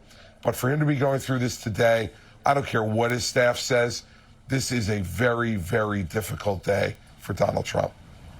And Chris, what do you make of the fact that, and you know him well, that he has been so successful over the years at pushing back the law, if you will, defending himself, delaying, stalling, and obviously there could be delays after this day. We fully expect them as we watch this case unfold. But the fact that he would be booked, fingerprinted, brought upstairs to the 15th floor there now, and is a criminal defendant in front of the judge as we speak. Well, David, look, two different contexts, right? He's been extraordinarily successful, as Dan had mentioned earlier, on the civil side of things. And civil, by its very nature, is a little more collegial often, a little less serious, and a little more prone to delay. There is a right to a speedy trial in the Constitution. And so prosecutors are always under pressure, try to move as quickly as possible, and judges don't let defendants normally do anything that creates undue delay. So I think his normal practice that he's been successful at on the civil side will have much less success on the criminal side of things. He may have some, but much less success. And in addition, what we're talking about here is something that he has worked hard his entire life to avoid by the way he conducts his business. No emails, no text messages. When he speaks to you about business, he speaks in a kind of code language where you don't always know exactly what he's saying, but you kind of get a feeling for what he's implying. He's done all that because I think Roy Cohn taught him to do that, not to have any paper trail. And so this is going to be interesting to see what's in the indictment, what documents they have. I can guarantee you this much. They're not from Donald Trump. I never got an email from him in the 22 years I've known him. Never got a text message from him in the 22 years I've known him. He just doesn't do it. So fascinating, Chris, when you describe those notes on newspaper clippings, and we've heard that anecdote from so many people who have interacted with Donald Trump over the years. I just got to ask you before I let you go, and I know you're going to be with us throughout the afternoon here, but before we let you go this time, if you think your one-time friend ever thought that he, after writing those notes to you, congratulating you on indictments through the years, if he would ever find himself in this position? No, I don't think he ever thought he would, because I think he thought he was too clever to ever wind up in this situation. Too clever, too careful, too smart to ever wind up in this situation. And so I think there are two things going through his head today. Of course, as everyone has said, the political thoughts of, well, you know, I can make this okay for myself, I can fight. But there is also, I think, the overwhelming thought going through his mind right now is, how the hell did I get here? How did this happen to me? And how am I going to get out of it? Former Governor Chris Christie, former prosecutor himself. Chris, thank you. Always appreciate the context that you bring to the conversation. I want to bring back in John Santucci, who has been reporting out inside Trump world these last 24 hours. And John, you were describing last night at Trump Tower, huddled with his attorneys, his beefed up legal team, if you will, that solitary ride in the motorcade by himself with the Secret Service on the way to Lower Manhattan down the FDR along the East River.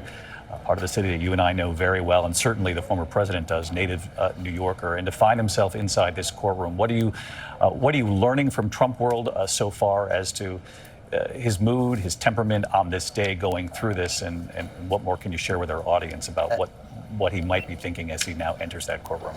David, I have to tell you, as we were all reacting in real time, aides, people close to him for many years text me, people don't even work for Donald Trump anymore, saying, wow, just that visual, that reaction of him coming through the door. As one person just wrote to me, he's really mad. Like, I've never seen him that mad, that stone cold face. He kept to tradition, as John Call noted, he found the camera, but Donald Trump looked just almost frozen in this moment. I really do think, Dan touched on this earlier, and it's true, you know, just being in that building, it weighs on him. It weighs on him being back in New York City. You know, Donald Trump, you know, wanted to spend the rest of his life at Trump Tower. He's hardly up here anymore. And as I reported earlier, a melancholy mood, David, though he is upbeat, the fact that he is there by himself right now is just shocking. And to see that image that's on the screen right now of Trump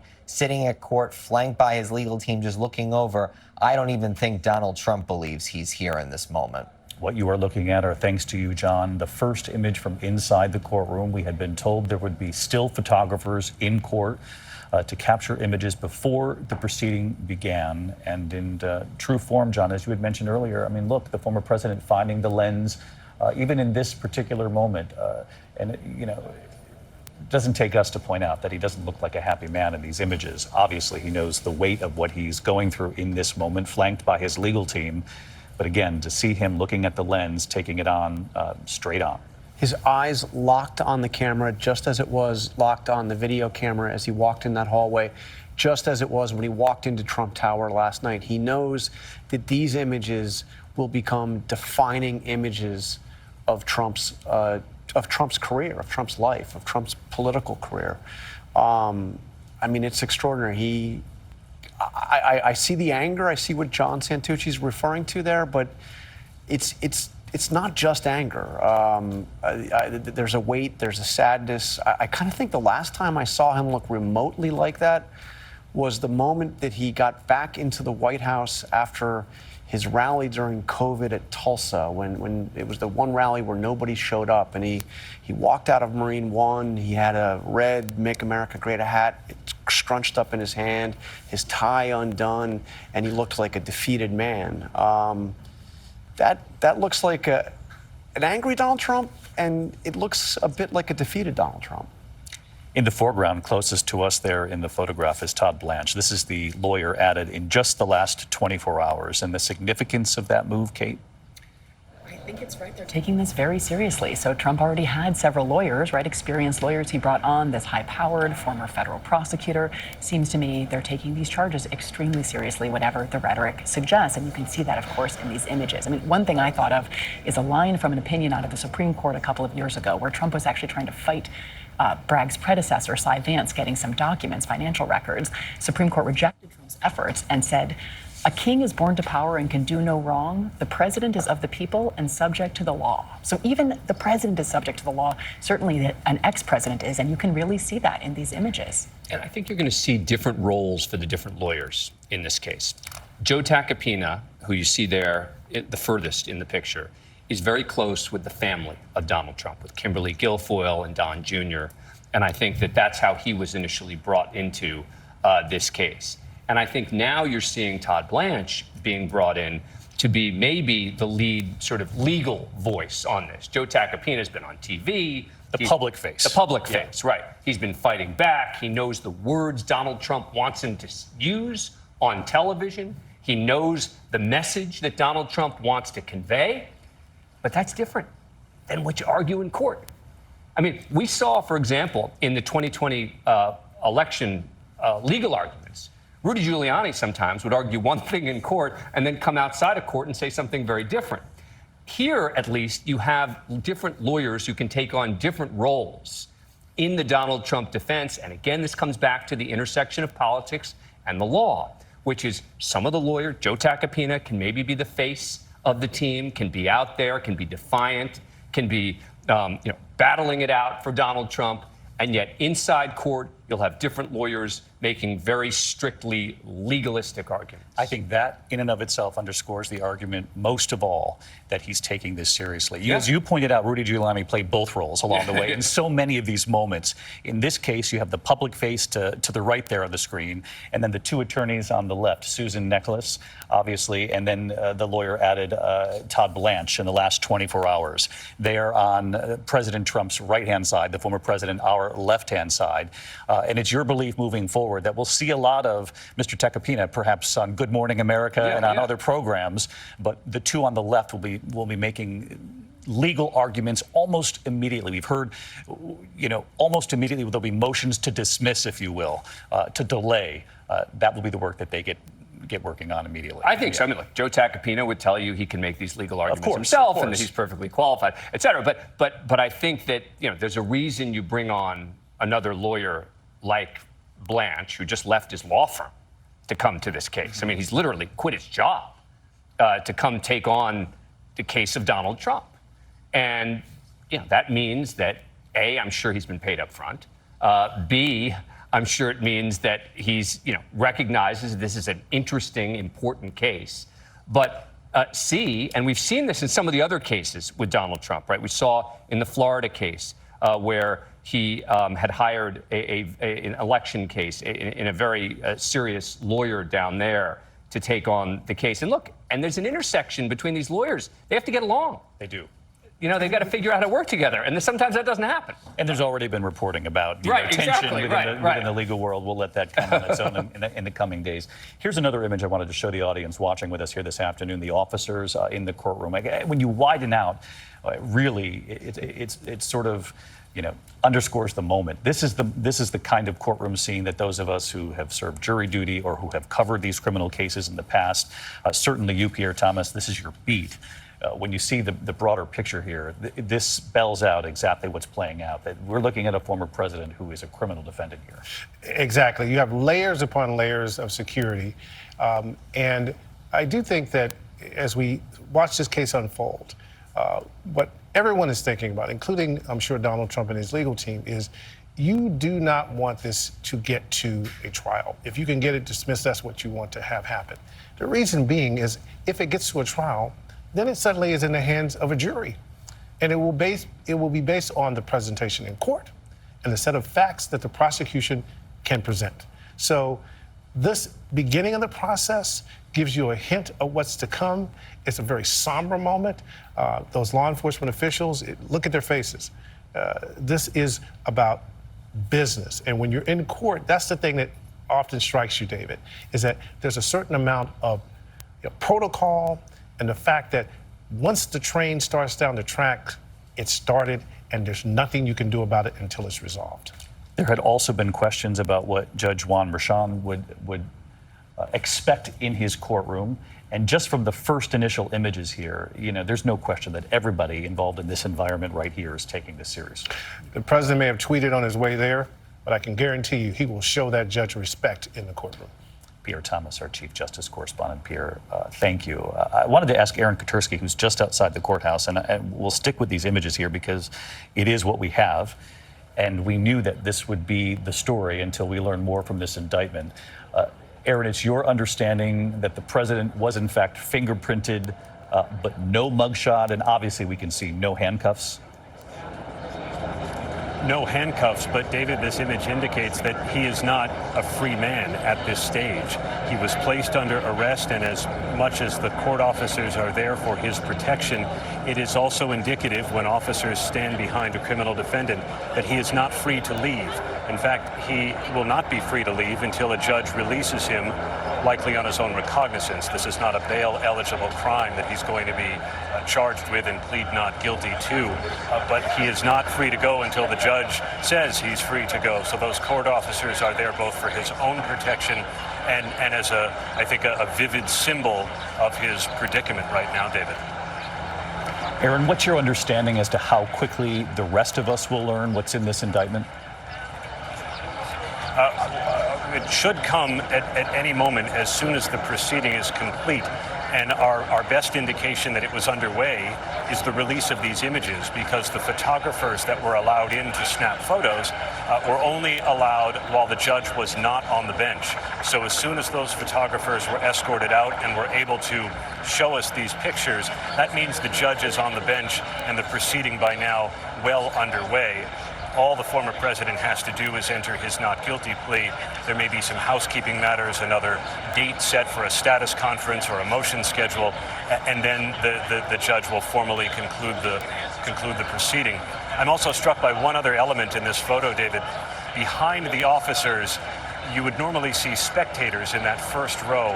I was told that those first row, even two, would be kept empty as something of a buffer between the spectators gallery and the former president as yet another measure of security. So those members of the public and the press that were allowed in are in the back of the courtroom. And perhaps, Aaron, you could speak to some of the irony here. As we can hear the helicopters hovering overhead, we hear the ambient noise there above you, but some of the irony here that it was Donald Trump's team, and we know this is a former president who has embraced the power of the lens, the power of television all these years as a businessman and then obviously as president of the United States, that it was his team that argued in the 11th hour that allowing cameras into that courtroom, television cameras, would create a circus-like atmosphere.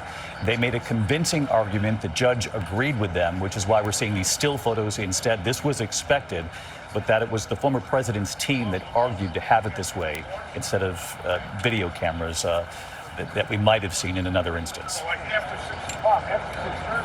The presumption in New York courts, David, is always that cameras are not allowed. Occasionally, a judge will allow a video camera in for just a few moments to capture a few frames of video, but rarely are proceedings like this actually televised, certainly not live, and certainly not wall-to-wall like this.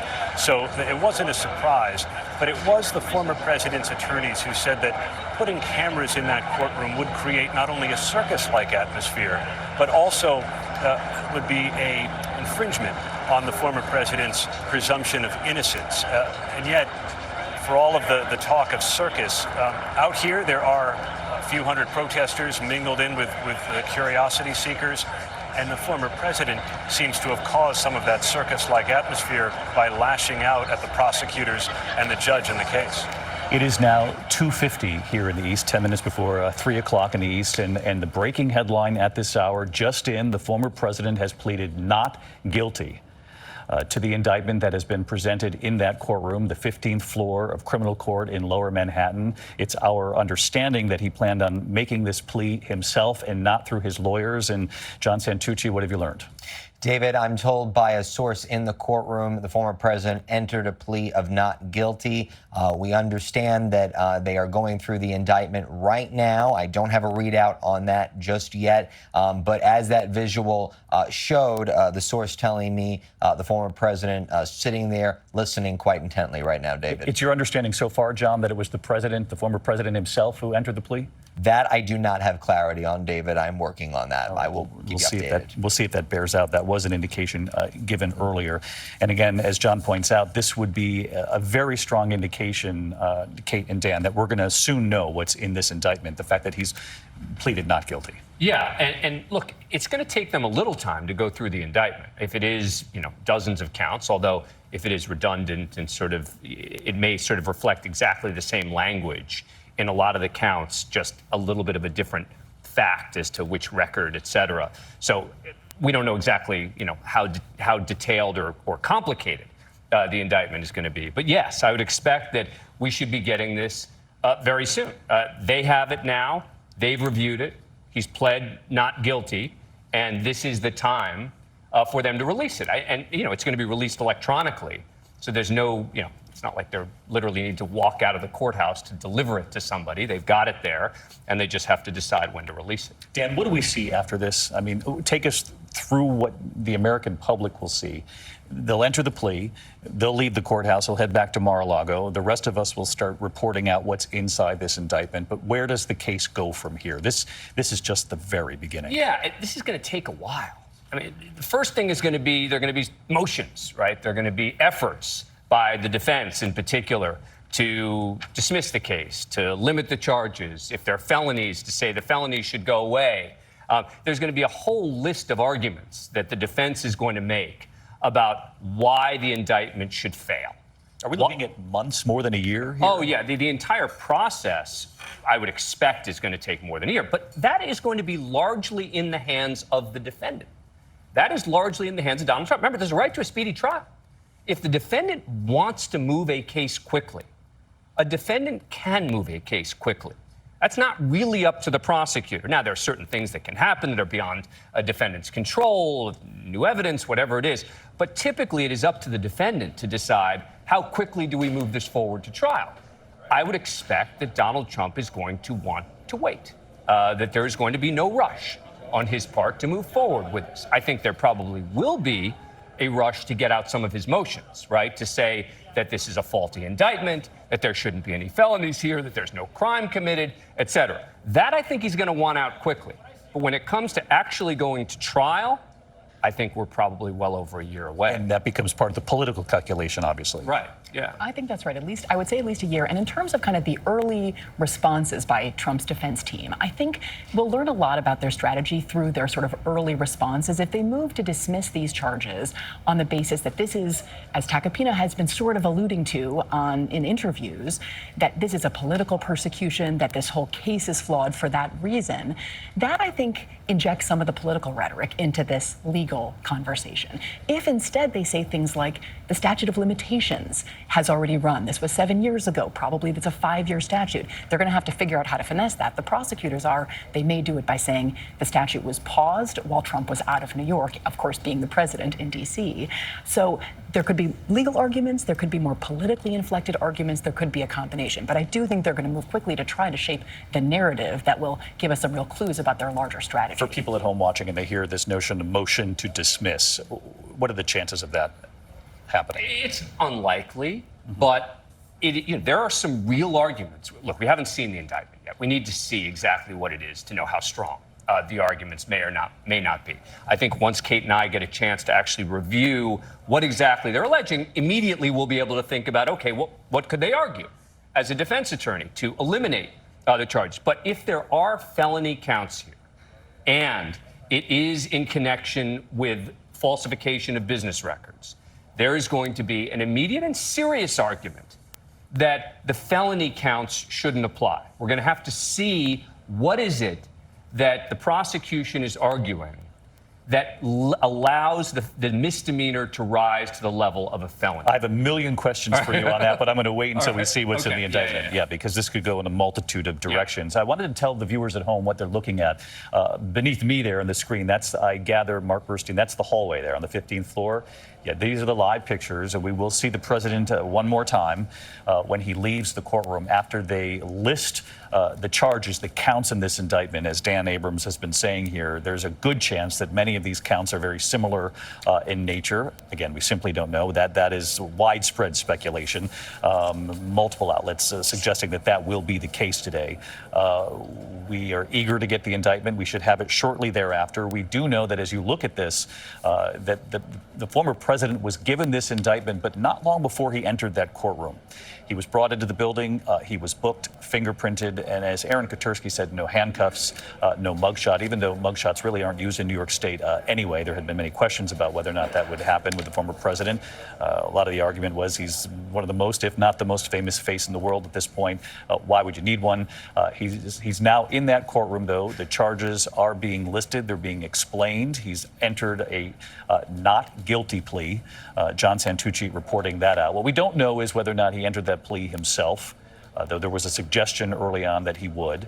Flanked by his expanded legal team, we know that the lawyer to the left there on the screen added in the last 24 hours a real signal that the former president recognizes what he's up against, whether or not you believe in the merits of this case or not, that he's not going to chance it, that these three attorneys will be the faces, and perhaps there will be, tweaks along the way of the legal team. We have seen that before, haven't we, John? We've seen all kinds of churn in this legal team. I just want to make one point about what Kate and Dan said about this likely taking a year to get to trial. Just put that against the political calendar. About a year from the day before yesterday is going to be the Wisconsin primary, which would have followed probably enough primaries to clinch a Republican nominee. The Republican convention is about 15 and a half months from now. So if you have a trial that starts in roughly a year, depending on how it plays out, you could have a jury deliberating on the eve of a Republican convention. I mean, this is playing out against a political calendar, and it's not the only criminal case that will be. Just extraordinary, John, when you think about it in those terms. It's also fascinating to watch this unfold, and I use that word carefully, when you think about the Republican opponents that he will face in this primary process. Obviously, Ron DeSantis hasn't declared, but very much looks and acts like a presidential candidate. But he, Nikki Haley, Mike Pence, with the exception of the governor you interviewed in the recent days, Asa Hutchinson, everyone else, though, is rallying around the man they would like to beat for the nomination. What he's done is he's forced his potential opponents and some of his actual opponents to come out and defend him on this case. Now, not everybody's going to do it. You mentioned Asa Hutchinson. I mean, we'll see what happens with Chris Christie, who was just on, with us. If he ends up running, he's also been quite calling this a serious case. But look, we see Republicans, by and large, coming to Donald Trump's defense.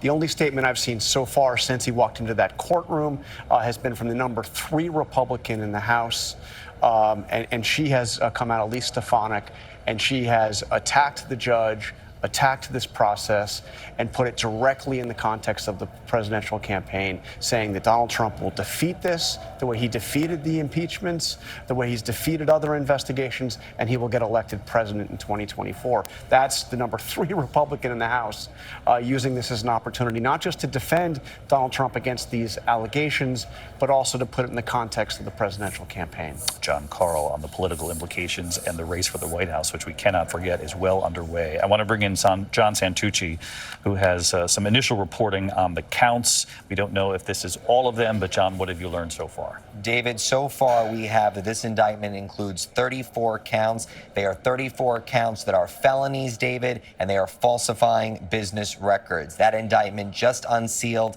in criminal court. Obviously, no one coming out just yet from those proceedings. They are still ongoing. But as we reported just a few moments ago, David, our understanding is that the former president has pleaded not guilty to all of those counts, David. All right, so you've heard that from John Santucci. He's reporting 34 felony counts falsifying records.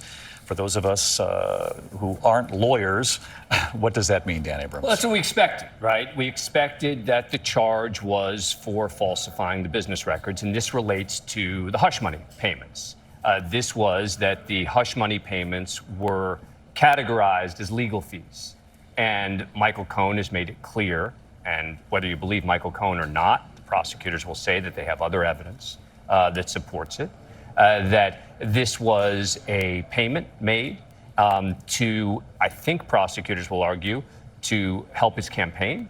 We'll have to see exactly what the felony enhancement is for, but that the reason you can elevate it from a misdemeanor to a felony is by saying that the falsification of the business records was done in an effort to conceal another crime. And the question then becomes, what is the other crime that they were concealing? It's basically saying, if you're going to falsify business records, it makes it worse when you're falsifying the business records to try to hide another crime. And that's what rises it to the level of a felony. And what we don't know at this point is what Alvin Bragg will argue is the other crime. Right. We think it's going to be campaign related, but it could be something else. And Kate and I were talking about this, that it could actually be one of the uncharged crimes, right? Right. So this could be a state campaign finance law. It could be something else. It could be still potentially a tax crime, right? Or some other kind of business offense. It doesn't sound like that from the sort of initial responses to this indictment, but we just don't know. But there needs to be something other than just the falsifying of business records, because standing alone, those are misdemeanors. And it sounds like this plea was entered in response to felony charges. So initially, if I'm cutting through what you're saying, initially it would seem Alvin Bragg is trying to connect the falsification of these records to impacting a campaign. In an effort, right, potentially that the falsification of the business records was done so that he could help his campaign. Exactly. That and in an improper and illegal way. And that's a test. That's a real test for a prosecutor. And it's tough. We've seen other cases. These campaign finance cases are not easy to win. We saw this in the case of John Edwards. It was a different case, different fact pattern, but in that case, John Edwards had paid, a woman had been paid off on behalf of John Edwards, and the claim there was that that was effectively a campaign donation. And John Edwards went to trial, and the jury hung on most of the counts. And they didn't bring the case again because it's too hard to prove that it's just about impacting the campaign as opposed to paying hush money to prevent either your wife or others from finding out about it. And since we know how difficult it is, I want to bring in Terry Moran on this, because Alvin Bragg certainly knows that in that previous case, which isn't exactly the same thing, it was difficult, it was thrown out. And so to move forward, some in the legal world are speculating that Alvin Bragg is more convinced given what he has here. He is, or maybe he thinks he's going to have a friendlier jury. In the John Edwards case, Edwards' lawyers famously stood before the jury and said John Edwards has committed many sins, but no crimes. And that could be Donald Trump's defense as well, because in order to prove if, in fact, these misdemeanor counts of falsifying business records, in order to get them to felonies, if that's what the evidence shows, they connect it to a campaign finance violation. Every juror, all 12 of them, will have to be convinced beyond a reasonable doubt that Donald Trump paid off Stormy Daniels in order to protect his campaign.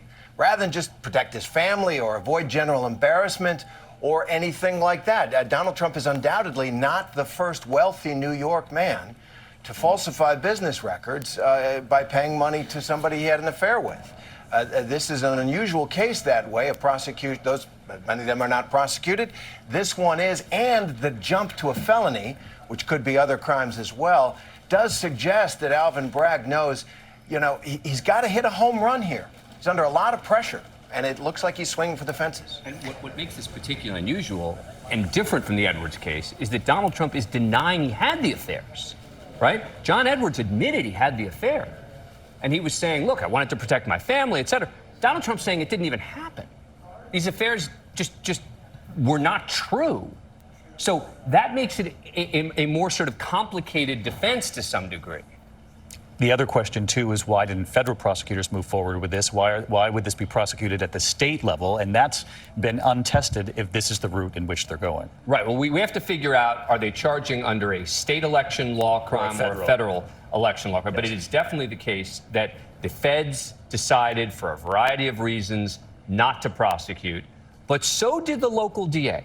Cyrus Vance, after Michael Cohen pled guilty. Cyrus Vance was the previous DA in Manhattan. Yep. And he had opened this investigation into the hush money and decided not to prosecute for whatever reason. And Alvin Bragg didn't prosecute in his first year or so.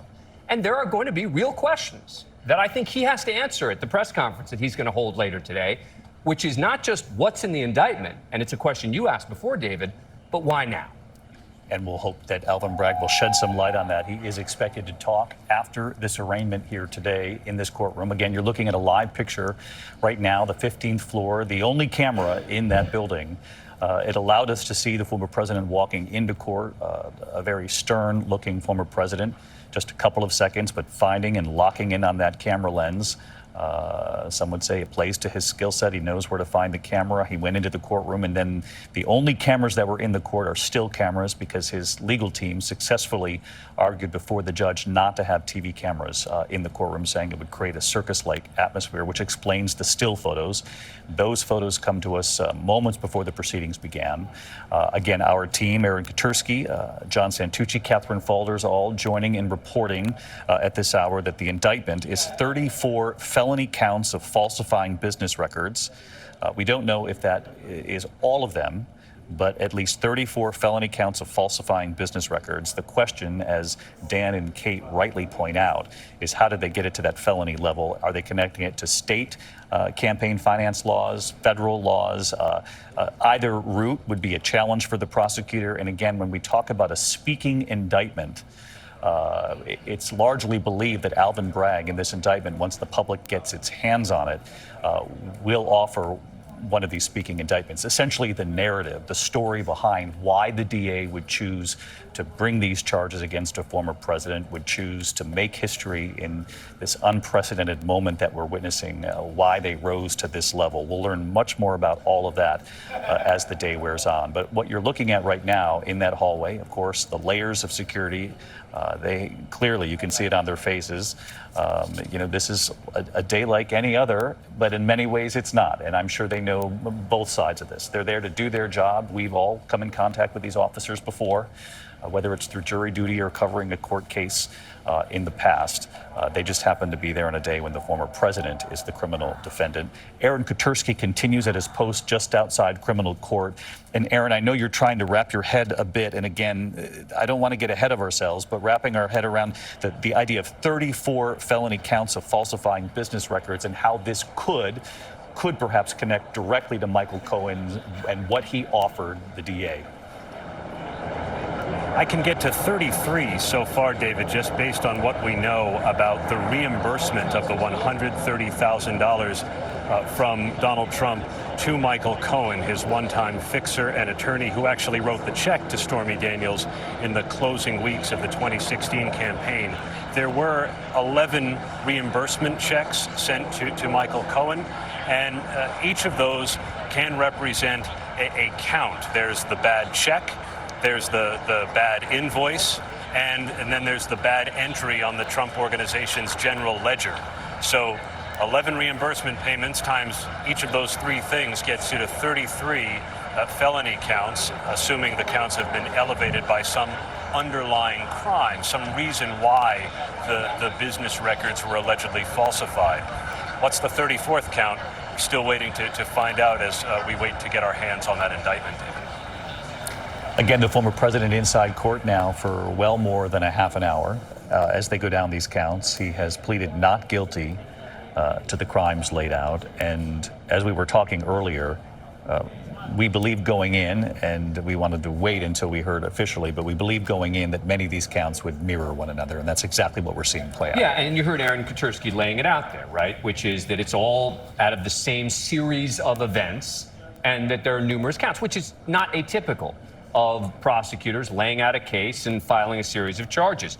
I want to read, though, from the actual definition of falsifying business records in New York State. It's with the intent to defraud that you make or even cause through other means a false entry in an enterprise's business records. Pretty straightforward as to what it is. Now, whether all of these will fall under this section, because there are a number of subsections under this, we shall see. But that's the basic law that you're talking about here. And, there are going to be questions that the defense will raise about what does it mean, the intent to defraud? Well, who were they trying to defraud? Joe Tacopina has been on television many times saying, who was the victim here, et cetera.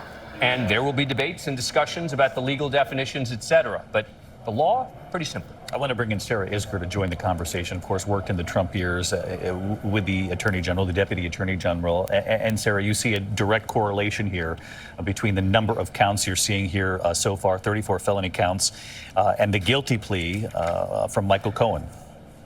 Well, another option here, this is all pretty uncharted waters to take this state felony charge and need to tie in, as Dan and Kate were saying, to hide or facilitate some other crime. One possibility, of course, is this will be Donald Trump-related campaign finance violation. But another possibility is to tie it into Michael Cohen's plea deal. He was convicted of a campaign finance violation related to these payments as well. Again, it would be much stronger in that case because they would actually have a federal conviction. Otherwise, you actually have a local district attorney here trying to basically need to prove up a uncharged, unindicted federal case against Donald Trump, which I think will be a much harder uphill battle. Michael Cohen, of course. Sarah, thank you. Michael Cohen, a pivotal witness in this case. That's not being questioned. There was a lot of incoming for him as well. People have questioned his lies in the past. He's acknowledged lying himself. He said he lied to serve his boss, the former president, when he was an attorney and fixer for him. But Michael Cohen in recent days has been emphatic, John Carl. He said that what he has offered the DA is backed up with paperwork and evidence. Paperwork and evidence. And think about Michael Cohen, who had been so close to Donald Trump. He at one point said he would take a bullet for Donald Trump. He was about as loyal as anybody I saw around Donald Trump in the lead up to the 2016 campaign. And this is somebody who has served time for this very episode. He served more than a year in prison and about a year and a half in home confinement. Now, it wasn't solely related to the Stormy Daniels hush money payments. He also acknowledged and was convicted of lying to Congress on another Trump-related matter regarding the efforts to build a building in Moscow. But Michael Cohen, now the star witness, a flawed witness for those very reasons, but also somebody who has paid dearly, personally. His family has paid for his service to Donald Trump. Time behind bars, time confined to home, his career, his finances ruined because of his association with Donald Trump. And David, you've spoken about the federal case. Why didn't the Justice Department do anything? Well, first of all, there was Justice Department policy that you could not indict the sitting president. Well, we have to look at the moments after President Trump leaves office. There was this thing called January 6th. And I can tell you their attention immediately focused on what happened, what was the president's role in that. And so this case in their minds became secondary based on all the tea leaves that I've been able to report out. It was not something that DOJ was going to focus on. They have left this to the local prosecutor, in this case, the district attorney, to proceed with. That's why it's going to be so important for us to actually look at these charges and figure out what they're built on. What's the basis of it? The federal investigations are proceeding separate and apart from this, but they know, obviously, that the people's view of the judicial system and whether it's fair or not is being impacted by this case. I want to bring in Governor Chris Christie, former governor, former prosecutor. Chris, can you explain to the audience why federal authorities did not proceed here and why this would be the Manhattan district attorney who would years later pick up this case? Well, obviously, we weren't in the room when the decisions were made, but I do think that this is a perfect example of prosecutorial discretion. You know, federal prosecutors and prosecutors throughout the American system are given the discretion, even if they believe a crime may have been committed, to make an evaluation. Is this worth the expenditure of resources compared to the other challenges I have in my particular jurisdiction? And I think it's where Pierre's comments come particularly into focus here.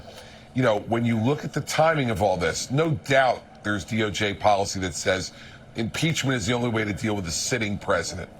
So now once you get past January 20th, DOJ has to look at the resources they're bringing to bear here. They wanted those resources to be brought to bear on January 6th, I'm sure. And that was a prosecutorial judgment made probably by the Attorney General of the United States and passed down to the U.S. Attorney's Office in the Southern District of New York to say, we're not wasting our time and resources on this. Our focus regarding Donald Trump's conduct is going to be on the intervening problem of January 6th and what crimes were committed there by people in his orbit, by the people on Capitol Hill, and ultimately maybe by the president himself. And so, you know, prosecutorial discretion is an important part of what makes our system different than the European system, for instance. And this is where I think Alvin Bragg is going to get himself open for the most criticism. With crime running as rampant as it is, violent crime, in the borough of Manhattan and all across the city of New York, but his jurisdiction, the borough of Manhattan, people are going to wonder, all these resources that are being spent on this matter, a 7-year-old hush money case, is that really making the security and safety of the people of Manhattan better? And is this really what they should spend their time on? DOJ obviously made that determination regarding this versus January 6th. Alvin Bragg's made his determination. They'll both be judged by it. Legitimate questions, all to be asked in the days and weeks ahead. Chris Christie, thank you. Let's bring in Heidi Heitkamp, former Senator Heitkamp. And Heidi, you've been watching this unfold here today, and just your initial reaction here to learning 34 felony counts of falsifying records. My initial reaction is Donald Trump is not a happy man. He never likes being in a room where he's not in charge. And so this is a tough day for him. My second thing is, where's Melania? I mean, when you look at this, you can do all the legal analysis, but Donald Trump knows that he's on a huge stage today. Everyone's watching.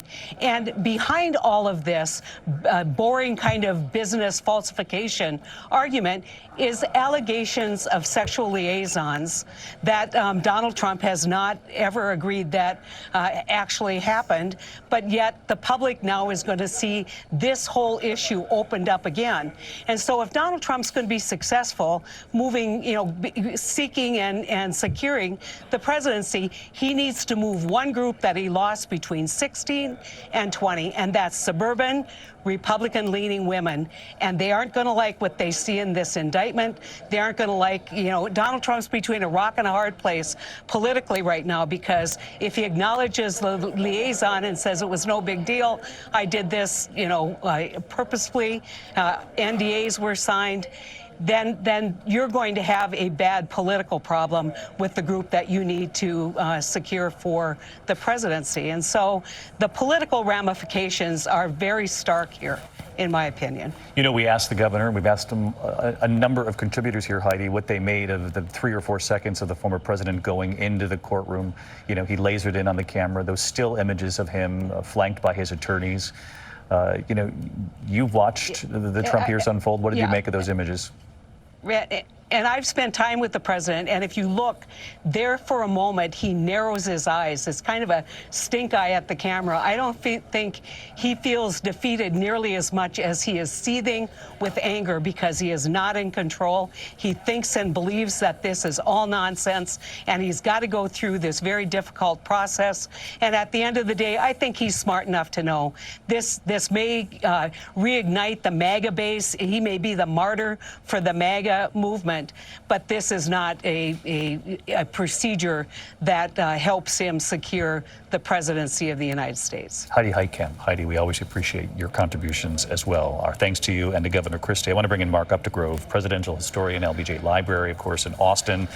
And Mark, just big picture here for people watching, and no matter what your opinion is about Donald Trump, what your opinion is about this particular case, knowing that there are a multitude of other cases out there still, coming down the tracks here, what do you make of the unprecedented nature of this day?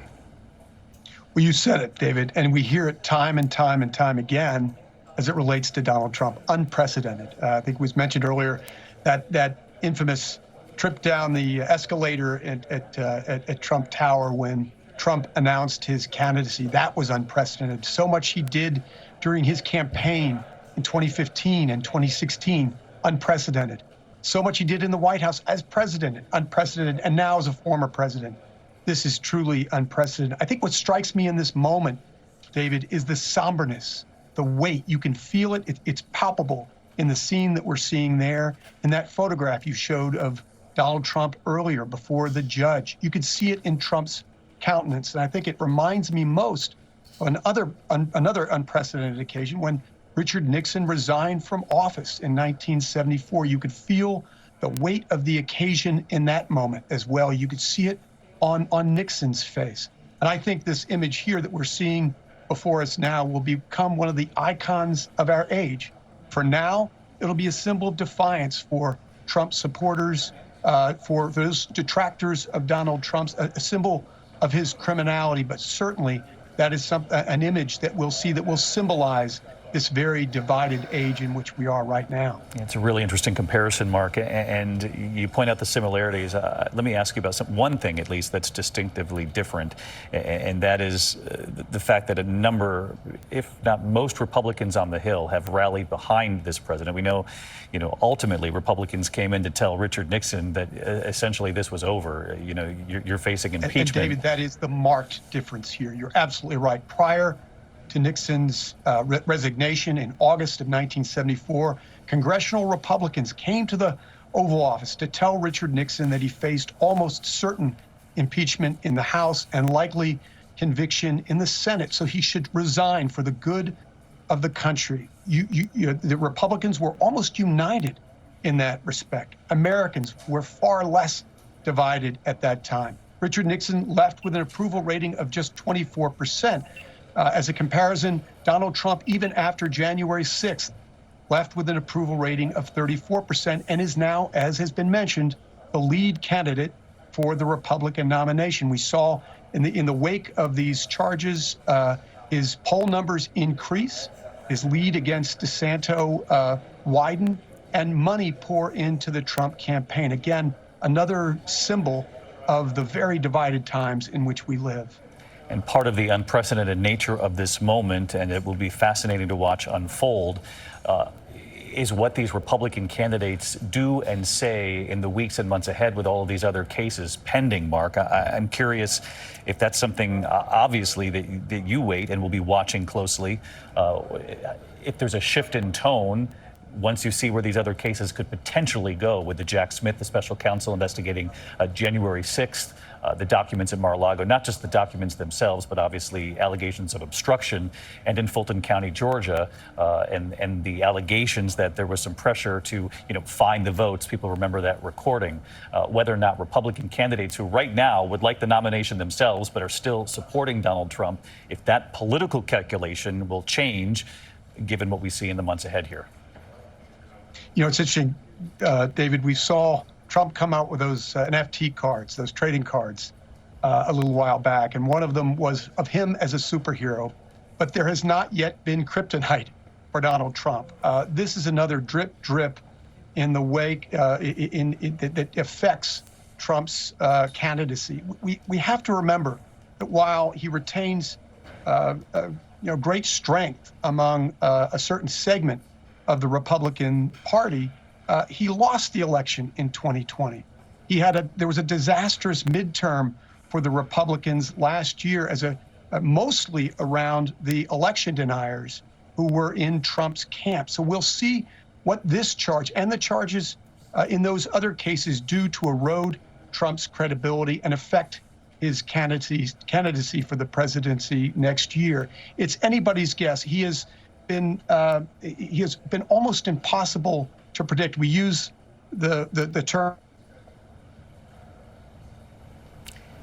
Again, the Zoom connection tests us all the time, but that was quite a tease from Mark Updegrove.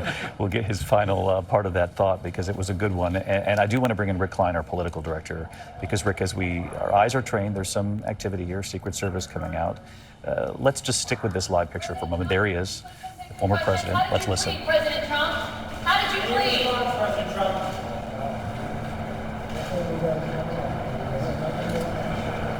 Everyone is to stay put. And there you have it. A rarity right there playing out, too. I mean, the back of his head, it is rare that with questions being tossed his way, that the former president would ignore them. But in this moment, he did. Especially with the question that was shouted at him, how did you plead? I mean, I've been in that situation where you just want to say something to get a response, and he's usually pretty predictable. That was a pretty good line to put in the water because he could have just turned around and said not guilty, but he didn't. Again, it could be a seething anger that we will see erupt when he gets back to Mar-a-Lago, or more of that melancholy that we've said, or maybe some of both. But that is I think we can agree, not a happy Donald Trump. Not a happy Donald Trump. His eyes pierced the camera on the way in. On the way out, he was really tested by one of those reporters, and for years it was Hugh John Garl. And as you say, lobbed one of those questions, very simple.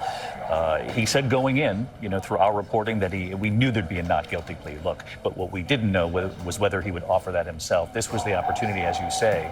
But in that moment, he decided not to. And, he has a skill set. And I'm sure we'll see later on today perhaps an indication as to why he didn't think this was the particular moment. Rick Klein, as we look at this hallway, this is the 15th floor, obviously, criminal court. Donald Trump has now left after almost an hour, I believe. We'll get a direct number on how long he was actually in that courtroom as they read the indictment. Rick is our political director. You'll remember him from election night over at the big board.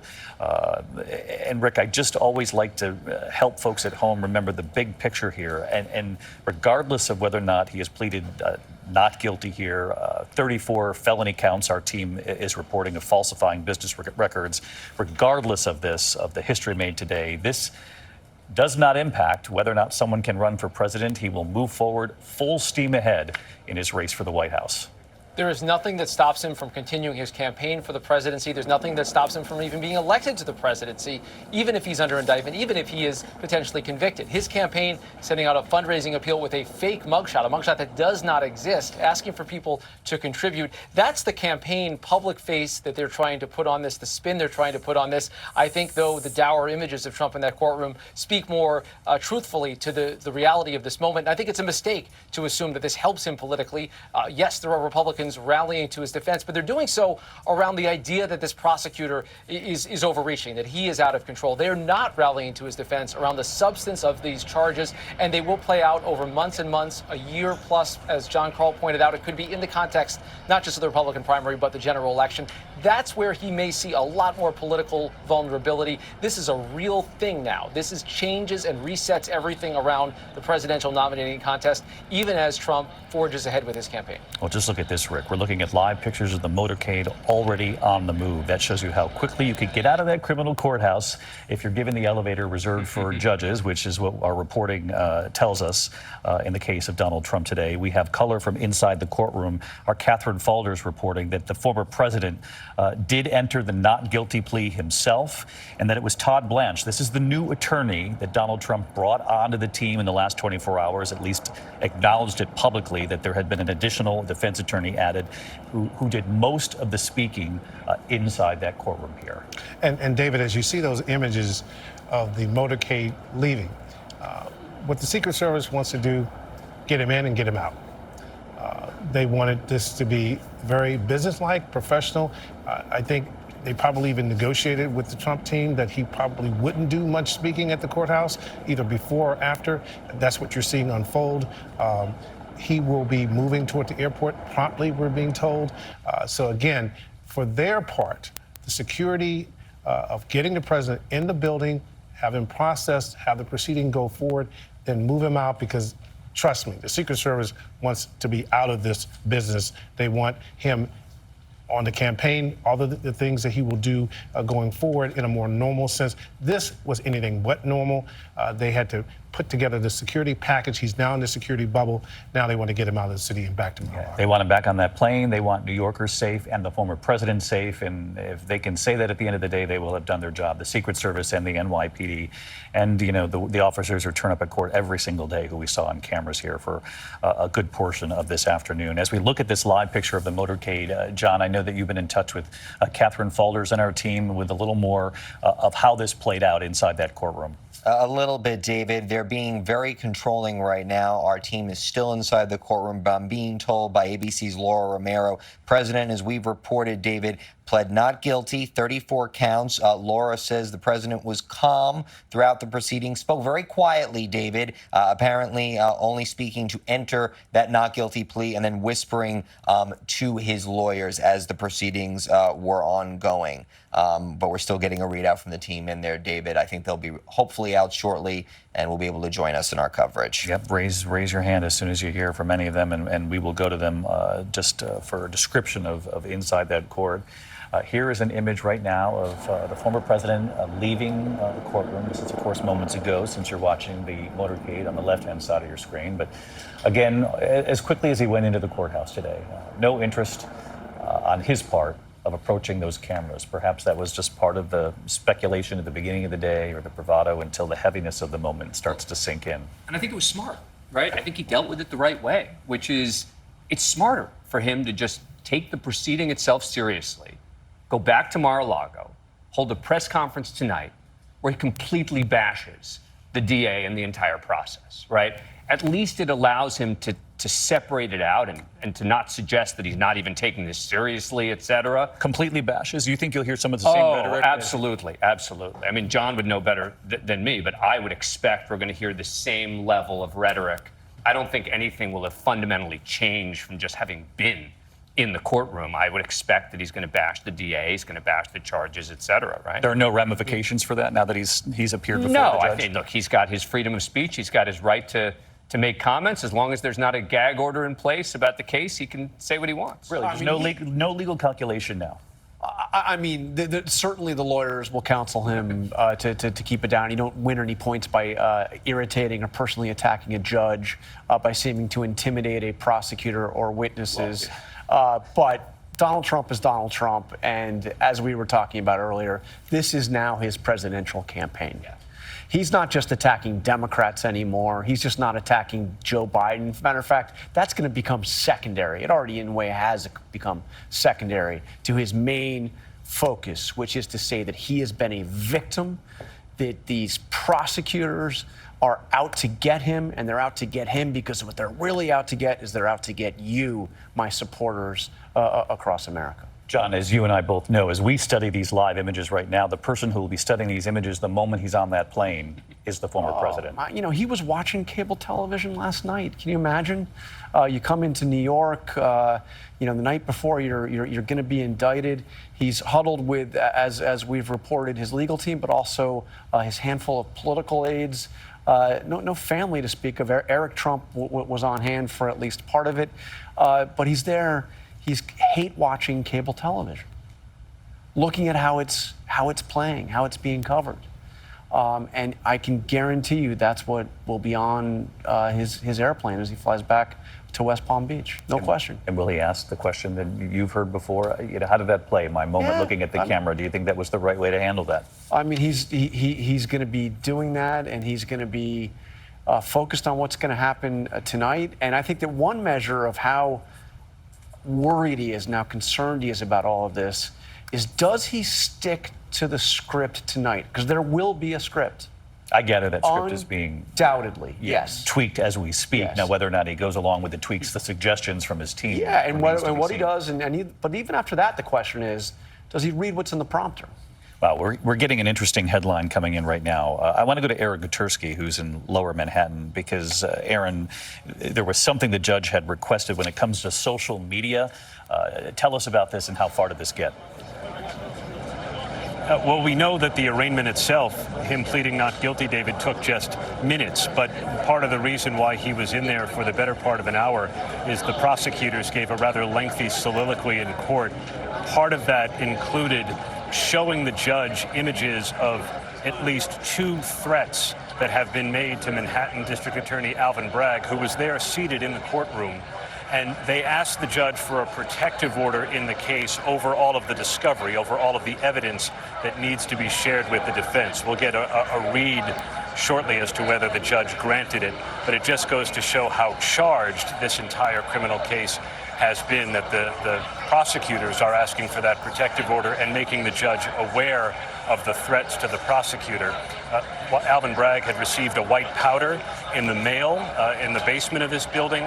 It also contained a letter that said, "Alvin, I'm going to kill you." That followed one of the president's social media messages asking his supporters to protest on his behalf. And again, just to reiterate what Aaron Gutersky is reporting at this hour, prosecutors, part of what took up this time when we did not see activity, and we were waiting for activity in that hallway for the president to reemerge, part of that time was taken up by prosecutors who were making the case before this judge, Juan Merchan, that there should be some sort of a protective order, at least when it comes to social media, given the threats against the district attorney in this case, Alvin Bragg. That, according to reporting moments ago from Aaron Gutersky, what's unclear at this point, and this is the part of the sort of the fog of when we watch these events unfold, and not an event like this because this is unprecedented, but we will have more information as to whether or not that was granted by the judge a short time from now. We'll go back to Aaron as soon as he learns. I want to bring in Olivia Rubin, who's on the phone. Olivia is with our investigative unit, and Olivia, you witnessed some of this today. What can you offer as far as the temperature in that room inside that courthouse? That's right, David. I'm sitting right outside the courthouse right now, and I can tell you we just ran out, and the temperature inside of that courtroom was very high. It was very tense, and like you've noted, it was an incredibly long hearing. It ran almost an hour. I can say one of the most remarkable moments was when the former president entered into that courtroom, and I can honestly only describe his face as almost having a grimace on it as he made his way to the front of the room where he sat at the defendant's table. And I know this was hinted at earlier, David, on the broadcast, but this is the former president of the United States entering into the courtroom as a defendant. And David, he had to wait in his chair there for the judge until the judge eventually came in. He told the former president to stand. He stood up.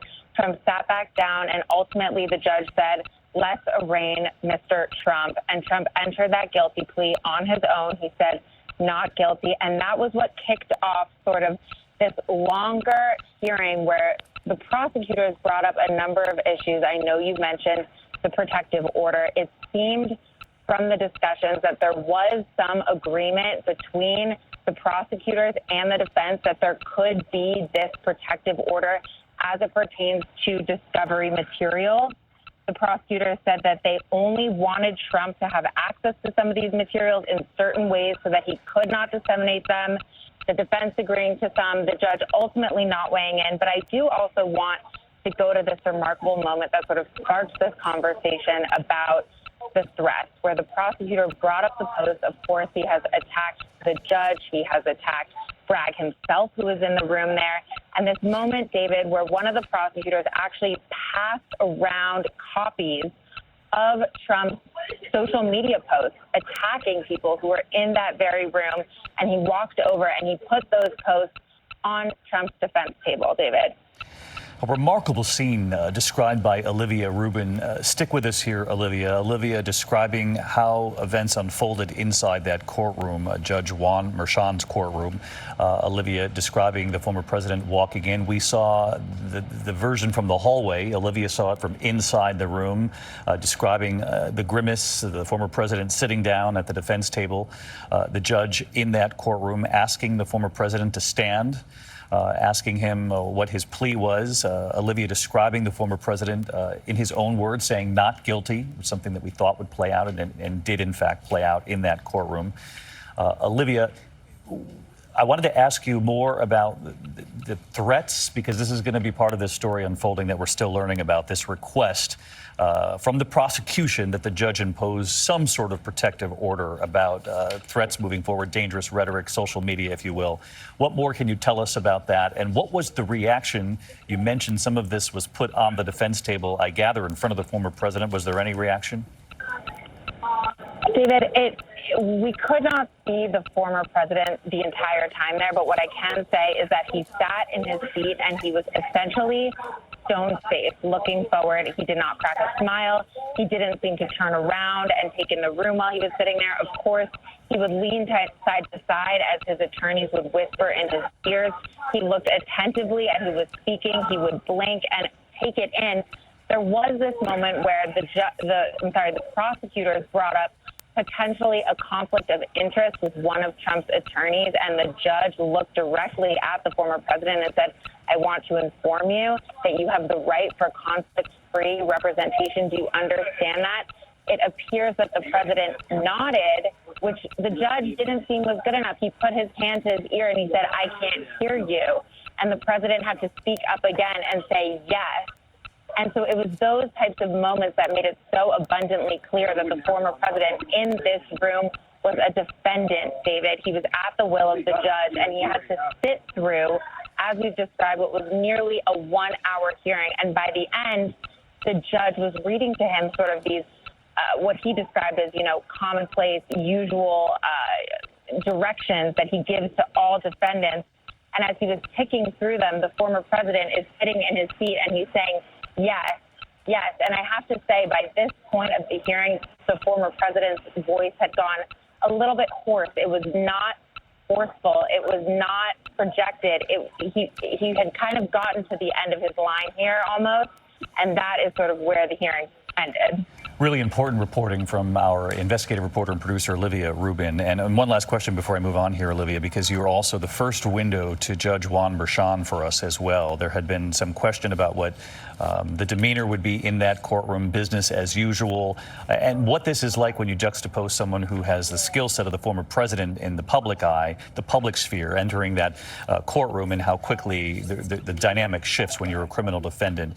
You're describing a situation where the judge is, asking for an answer and says, I can't hear you, asking the former president to speak up, if you will. It would sound like the judge, and you tell me, seemed to be making it clear that at least in that courtroom, he was the one leading the way, the one in charge here. Absolutely. And there were give and takes throughout the hearing, David. There were times when the judge would listen and he would say, of course, this is an exceptional circumstance. And he acknowledged what it took to simply get the former president into the courtroom today and the resources it took from the city, from the Secret Service, from all aspects. But there were also times when he would say, I do want to say this is what we would do with another defendant. So, for example, he did not outright allow the former president to not attend the next hearing in the case, which is, as of now, set for December. He said, in the interest of transparency, he could need to be here. There was not a final decision on that, but even just that ruling right there gives you a sense of what could be in store here. He did say, sorry, it's a bit loud outside the courthouse, but he did say he did not want to impose a gag order. He did not think we were there at all, because just like every other defendant, the former president has rights here. Olivia Rubin with us. Olivia Rubin, who is our investigative reporter on the investigative unit here at ABC. She was in that courtroom describing somewhat of a surreal scene, though all of this has been today. A situation where she says there was give and take between the judge, Juan Merchan, and the former president, Donald Trump. Moments when the judge asked him to essentially, speak up. I can't hear you. The former president pleading not guilty himself in his own words, standing before the judge, but also a judge who understood the historic nature of what was unfolding in his courtroom, respectful of the fact that there was a former president standing before him, and the extraordinary nature of this case and the security involved, the logistics involved in getting the former president into that building up to that 15th floor. In her words, there was give and take, and that is also encouraging because this was certainly a test of the legal system. And again, Dan, you and I have been talking about all afternoon here, this sort of this moment in history where the political world, clashes with the legal world in a really significant way. But, that scene described as polite, assertive on both sides, and a request before that judge from prosecutors about some sort of protection moving forward when it comes to social media and the number of threats. But I do want to get to the indictment because we do have it in our hands, a number of us do. I want to get right to Aaron Katersky first because, Aaron, you have covered these indictments in criminal court for us for many years. What stands out to you so far? Well, David, it is not a speaking indictment, as you were discussing. There is no language other than the straight matters of the criminal charges, 34 of them, to which former President Trump pleaded not guilty, uttering those words in his own voice before Judge Juan Merchan. It simply says the defendant in the county of New York and elsewhere, beginning on February 14, 2017, with intent to defraud and intent to commit another crime, and aid and conceal the commission thereof, made and caused a false entry in the business records of an enterprise.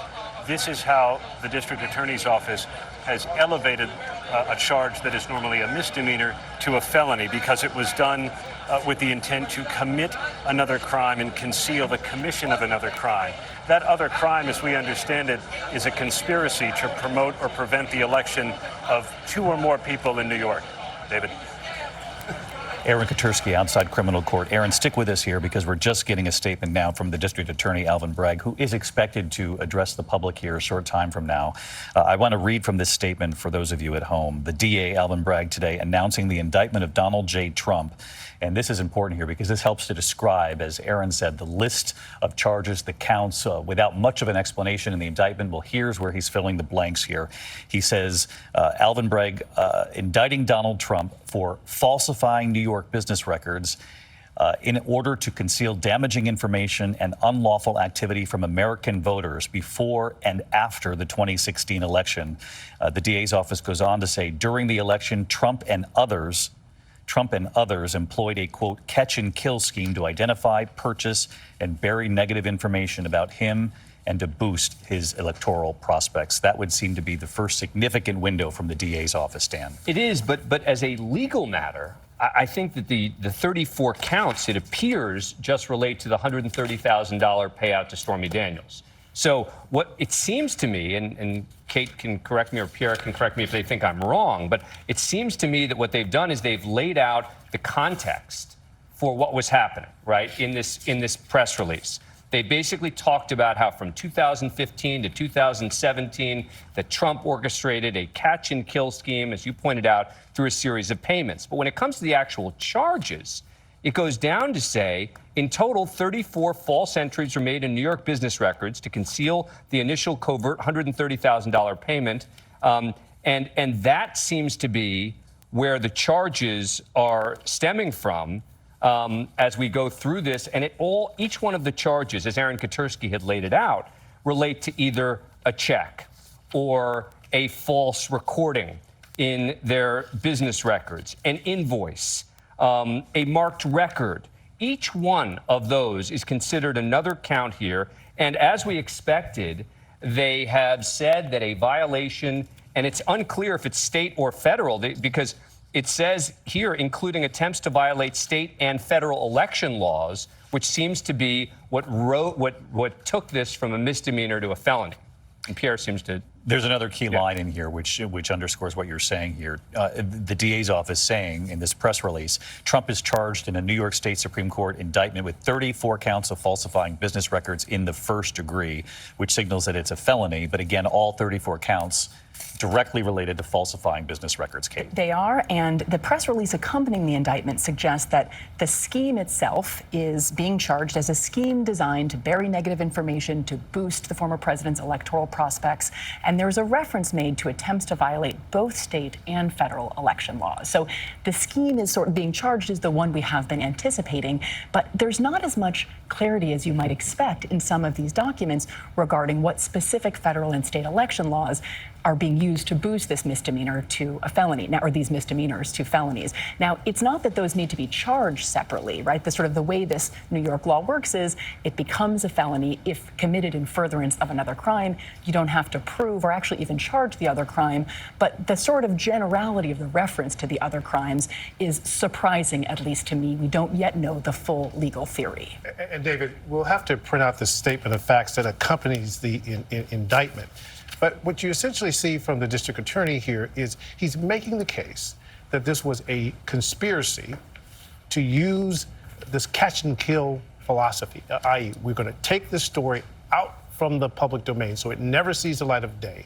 So, in fact, Donald Trump can continue his effort to become the president of the United States. And they're saying that it violates both state and federal law, that scheme.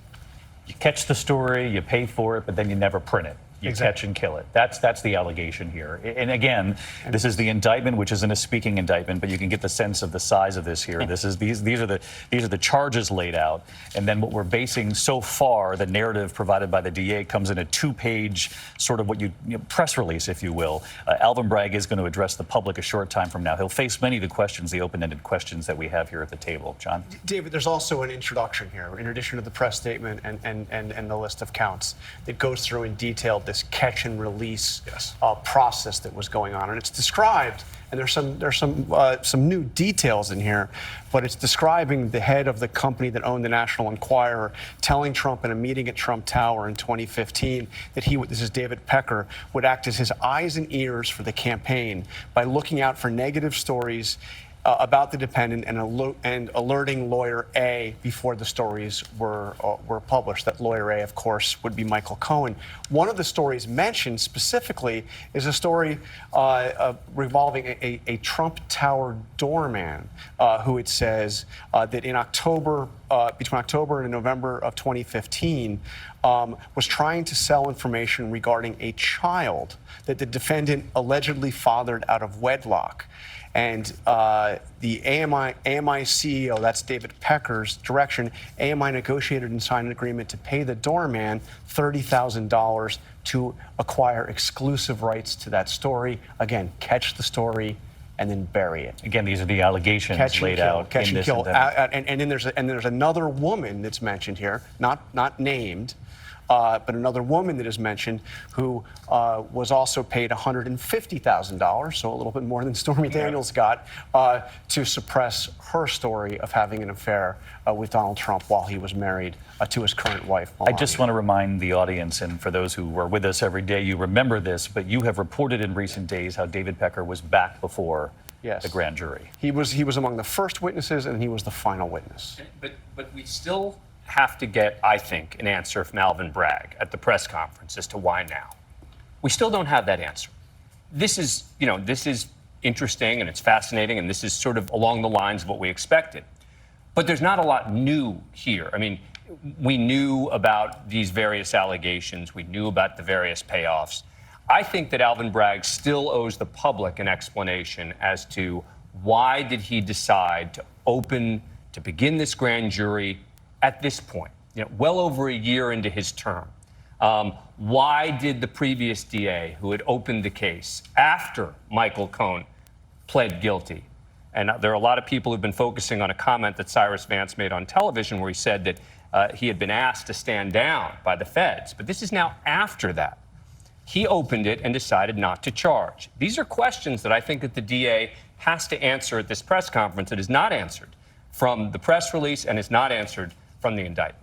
Some of the details we have reported out, some are new, as John Carl points out, and we were aware of catch and kill. We had reported on that over the course of many years here, but the fact that he's pointing to it directly as a scheme that led to this and that helped build this indictment today. I want to bring in Terry Moran because, Terry, the big question going into today was how would a state prosecutor connect the falsification of banking records, if you will, to something that would impact an election? How do you draw the link? And it would appear it's this scheme being described in the indictment.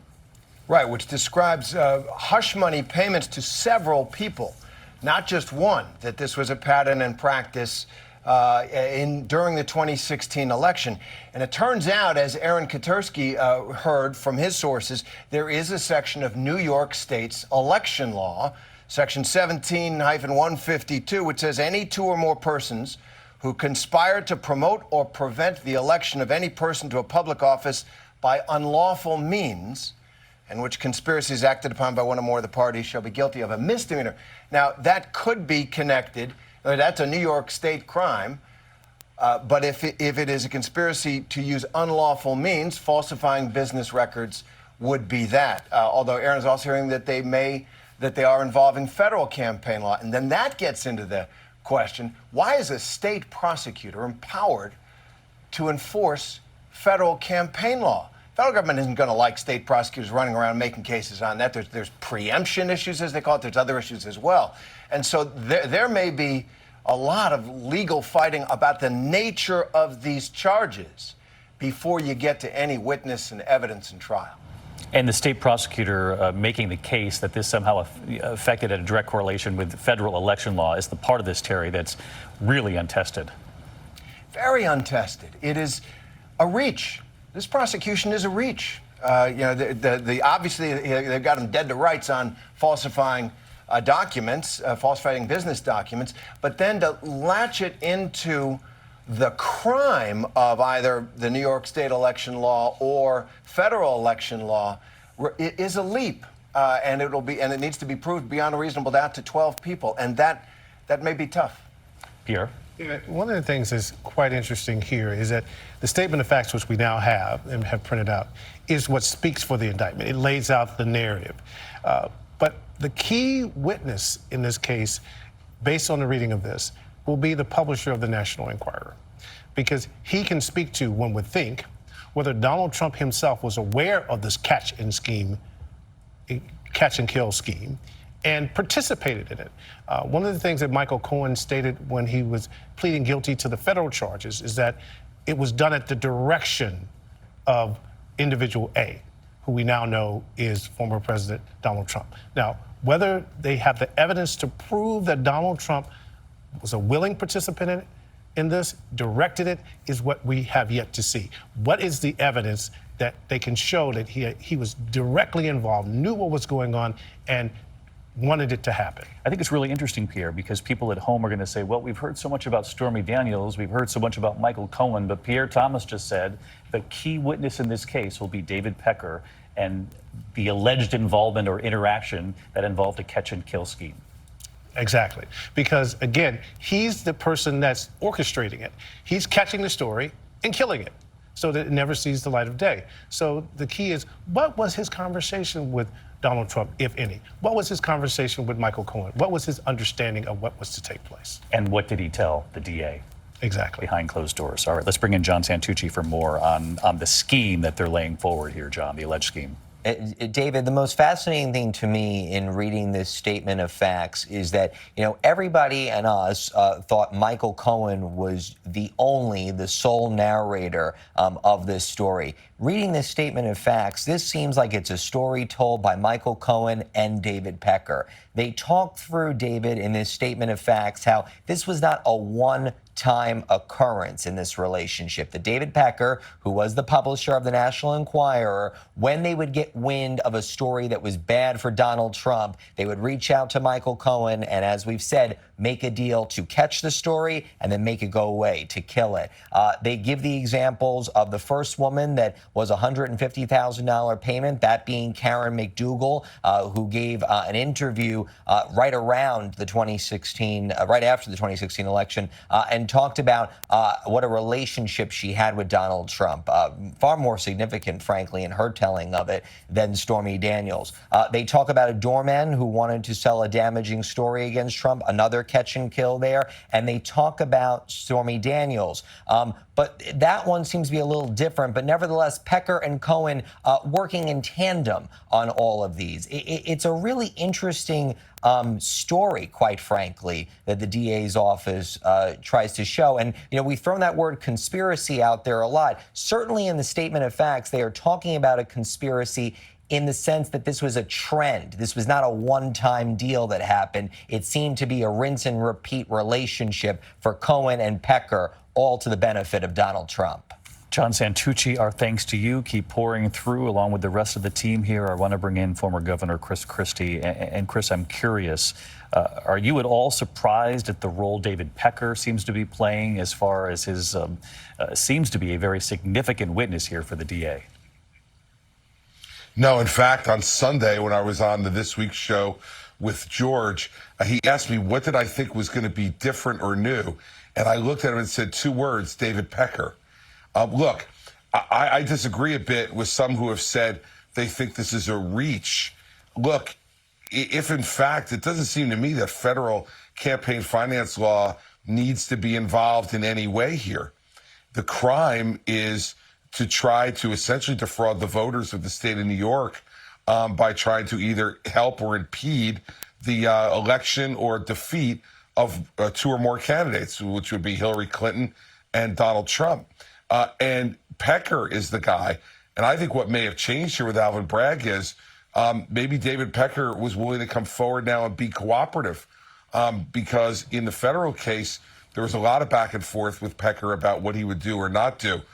And Pecker, presumably, does not have the same infirmities that Michael Cohen would have as a witness. One, you haven't seen David Pecker anywhere.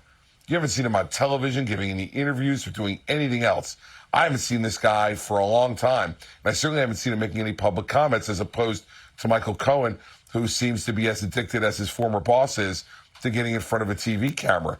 So my guess as to what's going on here is that the single most important witness, as was said earlier by Pierre, you don't have to prove these 34 falsification counts. They're not going to be difficult to prove. And Cohen will probably have the most to do with that. And I don't think it'll be hard to prove. The key is going to be proving the underlying crime that elevates it to a felony. And I think there is going to be one most important witness, and that's going to be David Pecker. We have pulled the transcript. We'll give you complete credit for having predicted some of this on Sunday morning. Our thanks to you, Governor Christie. Thank you very much. And so you heard Chris Christie there, former prosecutor himself, Dan and Kate, talking about it. You know, there's this discussion about a violation of campaign finance law, or you know, that he's saying that perhaps that discussion needs to be put aside, and that we need to really be focusing on David Pecker here and a scheme. And he says, and that's what the DA is now trying to lay out. So I think that there are two separate issues here, right? One is the technicalities of the law, and the other is prosecutorial discretion. The technicalities of the law are exactly what Chris Christie was talking about there, which is, does this fit into the category of a violation of the law? Can you prove it? Can you prove that Donald Trump knew about it? And then with regard to the rising it to a felony, that's where Pecker becomes really important, because he will come forward, presumably, and testify. And it says here, actually, in the statement of facts, Section 23 says the defendant thanked the AMI CEO for handling the stories of the doorman and woman one and invited the AMI CEO to the inauguration. In the summer of 2017, the defendant invited the AMI CEO to the White House for a dinner to thank him for his help during the campaign. Where do you think they're getting that from? They're getting it from David Pecker. David Pecker. Is telling them that. We're going to hear from the DA in a moment, but right now, all eyes on Donald Trump walking up the stairwell to his plane. He will fly back to Mar-a-Lago. He's expected to address reporters in Mar-a-Lago tonight with some sort of a statement, though unclear how much of that will change now given what's played out here before us. It'd be fascinating, of course, obviously, to be on that plane for this 2 to 3 hour flight back down to Mar-a-Lago, John. But the president will no doubt be watching coverage and reacting to the indictment that he only saw moments before he entered that courtroom. No doubt about it. And there's another line of narrative in this statement of facts, and it regards the pressure that Donald Trump was putting on Michael Cohen not to tell the truth. And it describes 2 of Donald Trump's lawyers in communication with Michael Cohen and promising to be a back channel with the president. And some of this stuff is really quite interesting. First of all, they point out that Donald Trump had actually tweeted after Michael Cohen's apartment was searched. Most people will flip if the government lets them out of trouble, even if it means lying or making up stories. I don't see Michael Cohen doing that. But then it describes Cohen being approached by lawyer C is the way it's defined here, which is defined as one of the defendant's lawyers, as offering a back channel of communication with the defendant, with Donald Trump, and saying this could not be a better situation for the president or for you.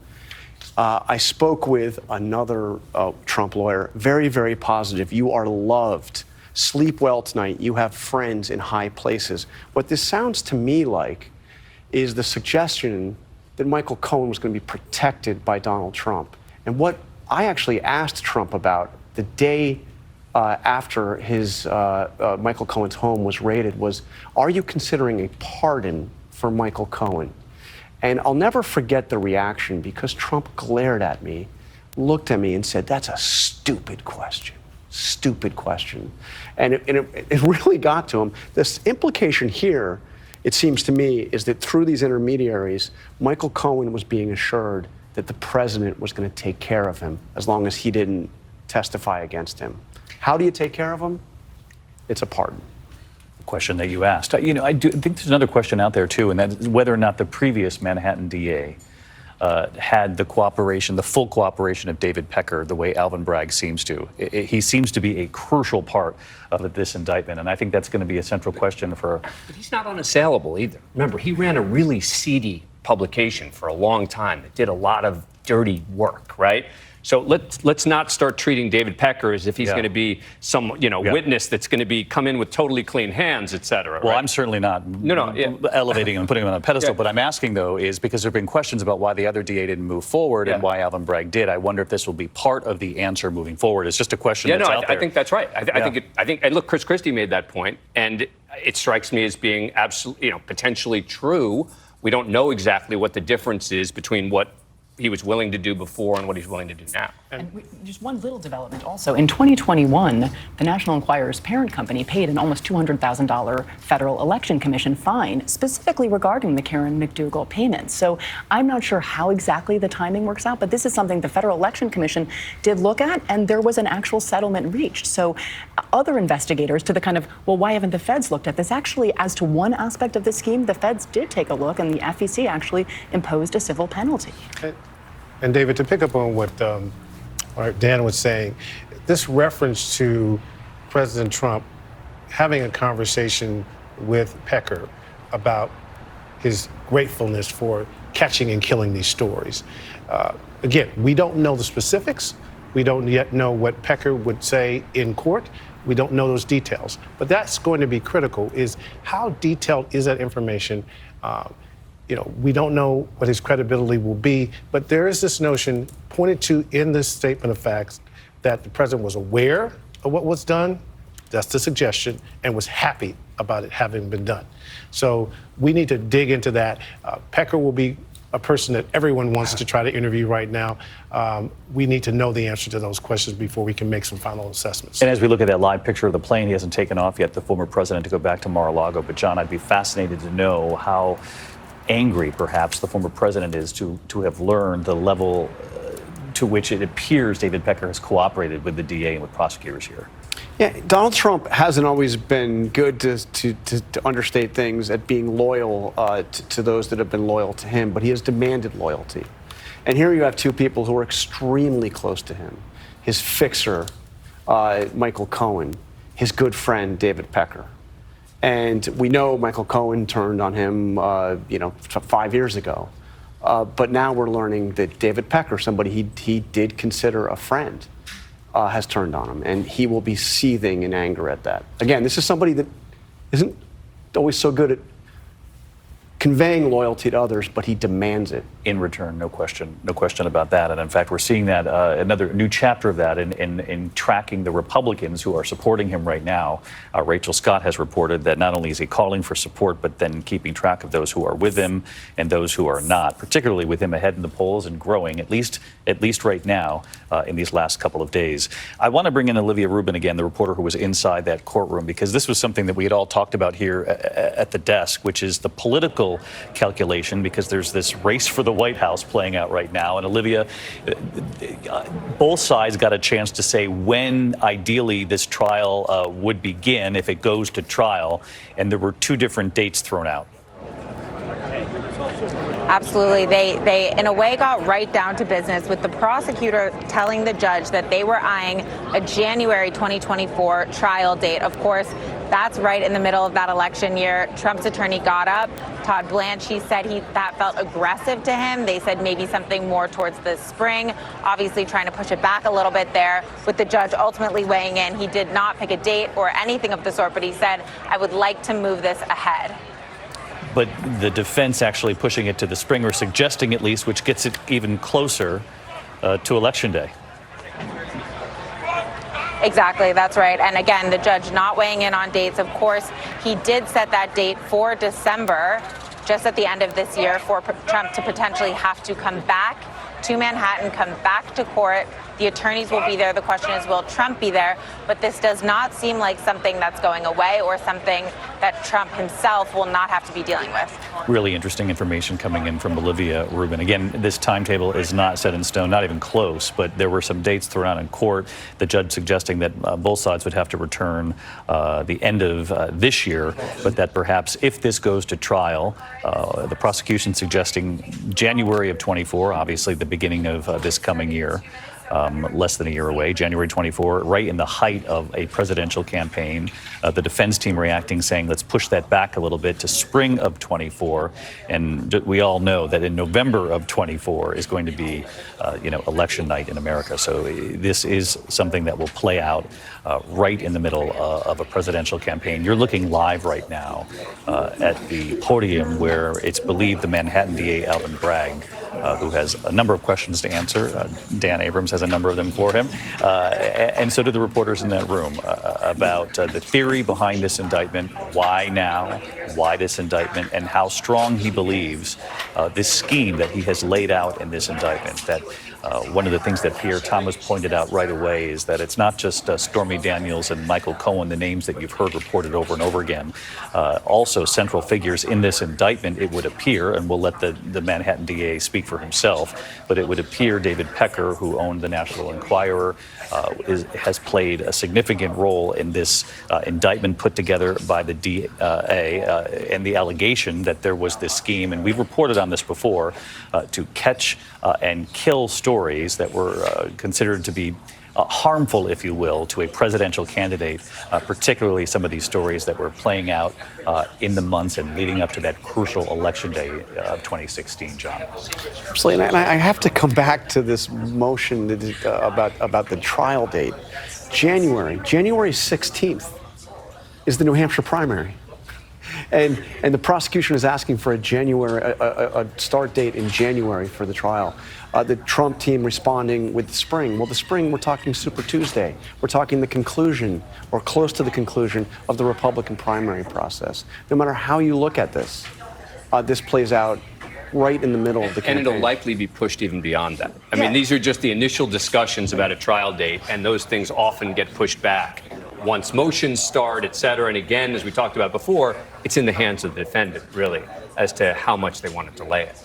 Yeah, we have all these protections for criminal defendants, and rightly so. So actually, prosecutors might want to move this along quickly, but it's not entirely in their control. So if the Trump team wants to delay it, you can't delay this forever like a civil case, but you have significant control over the timeline. And if they want to push it into the spring for whatever political reasons, I think that they're going to be able to do that to a degree, not indefinitely, but to a degree. Well, we've been on the air now for several hours, and Kate, both you and Dan Abrams have pointed out repeatedly that the defense team will be in control of this timeline in large part. Let's listen to Alvin Bragg, the Manhattan Good afternoon.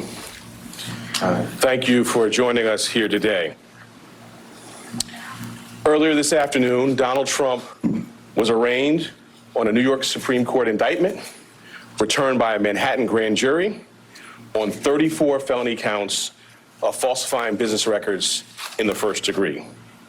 Under New York state law, it is a felony to falsify business records with intent to defraud and an intent to conceal another crime.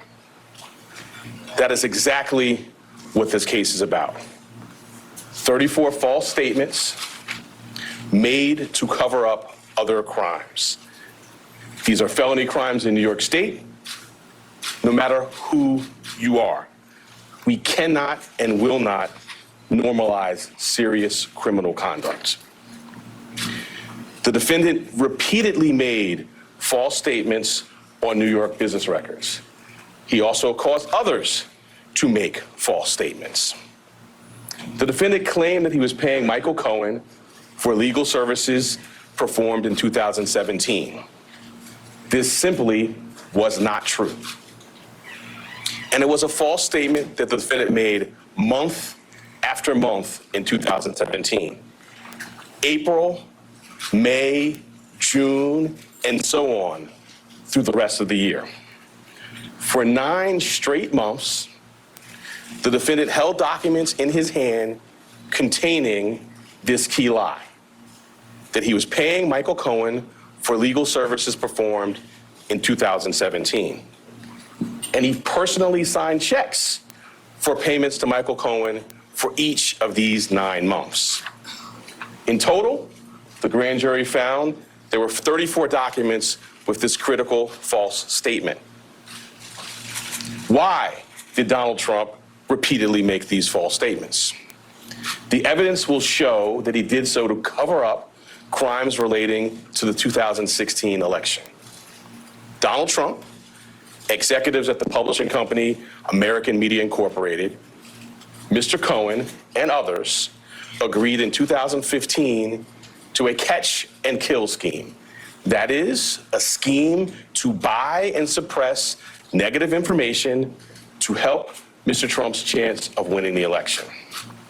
As part of this scheme, Donald Trump and others made 3 payments to people who claimed to have negative information about Mr. Trump. To make these payments, they set up shell companies, and they made yet more false statements, including, for example, in AMI, American Media Incorporated's business records. One of the 3 people that they paid to keep quiet was a woman named Stormy Daniels. Less than 2 weeks before the presidential election, Michael Cohen wired $130,000 to Stormy Daniels' lawyer. That payment was to hide damaging information from the voting public. The participant scheme was illegal. The scheme violated New York election law, which makes it a crime to conspire to promote a candidacy by unlawful means. The $130,000 wire payment exceeded the federal campaign contribution cap, and the false statements in AMI's books violated New York law. That is why Mr. Trump made false statements about his payments to Mr. Cohen. He could not simply say that the payments were a reimbursement for Mr. Cohen's payments to Stormy Daniels. To do so, to make that true statement, would have been to admit a crime. So instead, Mr. Trump said that he was paying Mr. Cohen for fictitious legal services in 2017 to cover up actual crime committed the prior year. And in order to get Michael Cohen his money back, they planned one last false statement. In order to complete the scheme, they planned to mischaracterize the repayments to Mr. Cohen as income to the New York State tax authorities. The conduct I just described and that which was charged by the grand jury is felony criminal conduct in New York State. True and accurate business records are important everywhere, to be sure. They are all the more important in Manhattan, the financial center of the world. That is why we have a history in the Manhattan DA's office of vigorously enforcing white-collar crime. My office, including the talented prosecutors you saw at arraignment earlier today, has charged hundreds of felony falsifying business records. This charge, it can be said, is the bread and butter of our white-collar work. And fraud presents itself in all different forms here in Manhattan. We have charged falsifying business records for those who violated federal bank secrecy laws. We have charged falsifying business records for those who were seeking to cover up sex crimes. And we have brought this charge for those who committed tax violations. At its core, this case today is one with allegations like so many of our white-collar cases. Allegations that someone lied again and again to protect their interests and evade the laws to which we are all held accountable. As this office has done time and time again, we today uphold our solemn responsibility to ensure that everyone stands equal before the law. No amount of money and no amount of power changes that enduring American principle. I'll now take questions. Excuse me, so we're going to take a limited number of follow-up questions, one question per reporter. I will call on you, and again, we have limited time. Thank you. The first question will be Bragg. Bragg, thank you. Richard Russell, CNN. Why now? I mean, some argue that this is a political move. You're not going to be a political person. The court dates are going to go into the next, political season. Why now? We conducted a thorough and rigorous investigation, as we're known to do, at the Manhattan District Attorney's Office. I've been doing this for 24 years and am no stranger to rigorous, complex investigations. I bring cases when they're ready. Having now conducted a rigorous, thorough investigation, the case was ready to be brought, and it was brought. Thank you. Mr. Bragg, the indictment says that there were 34 false business records.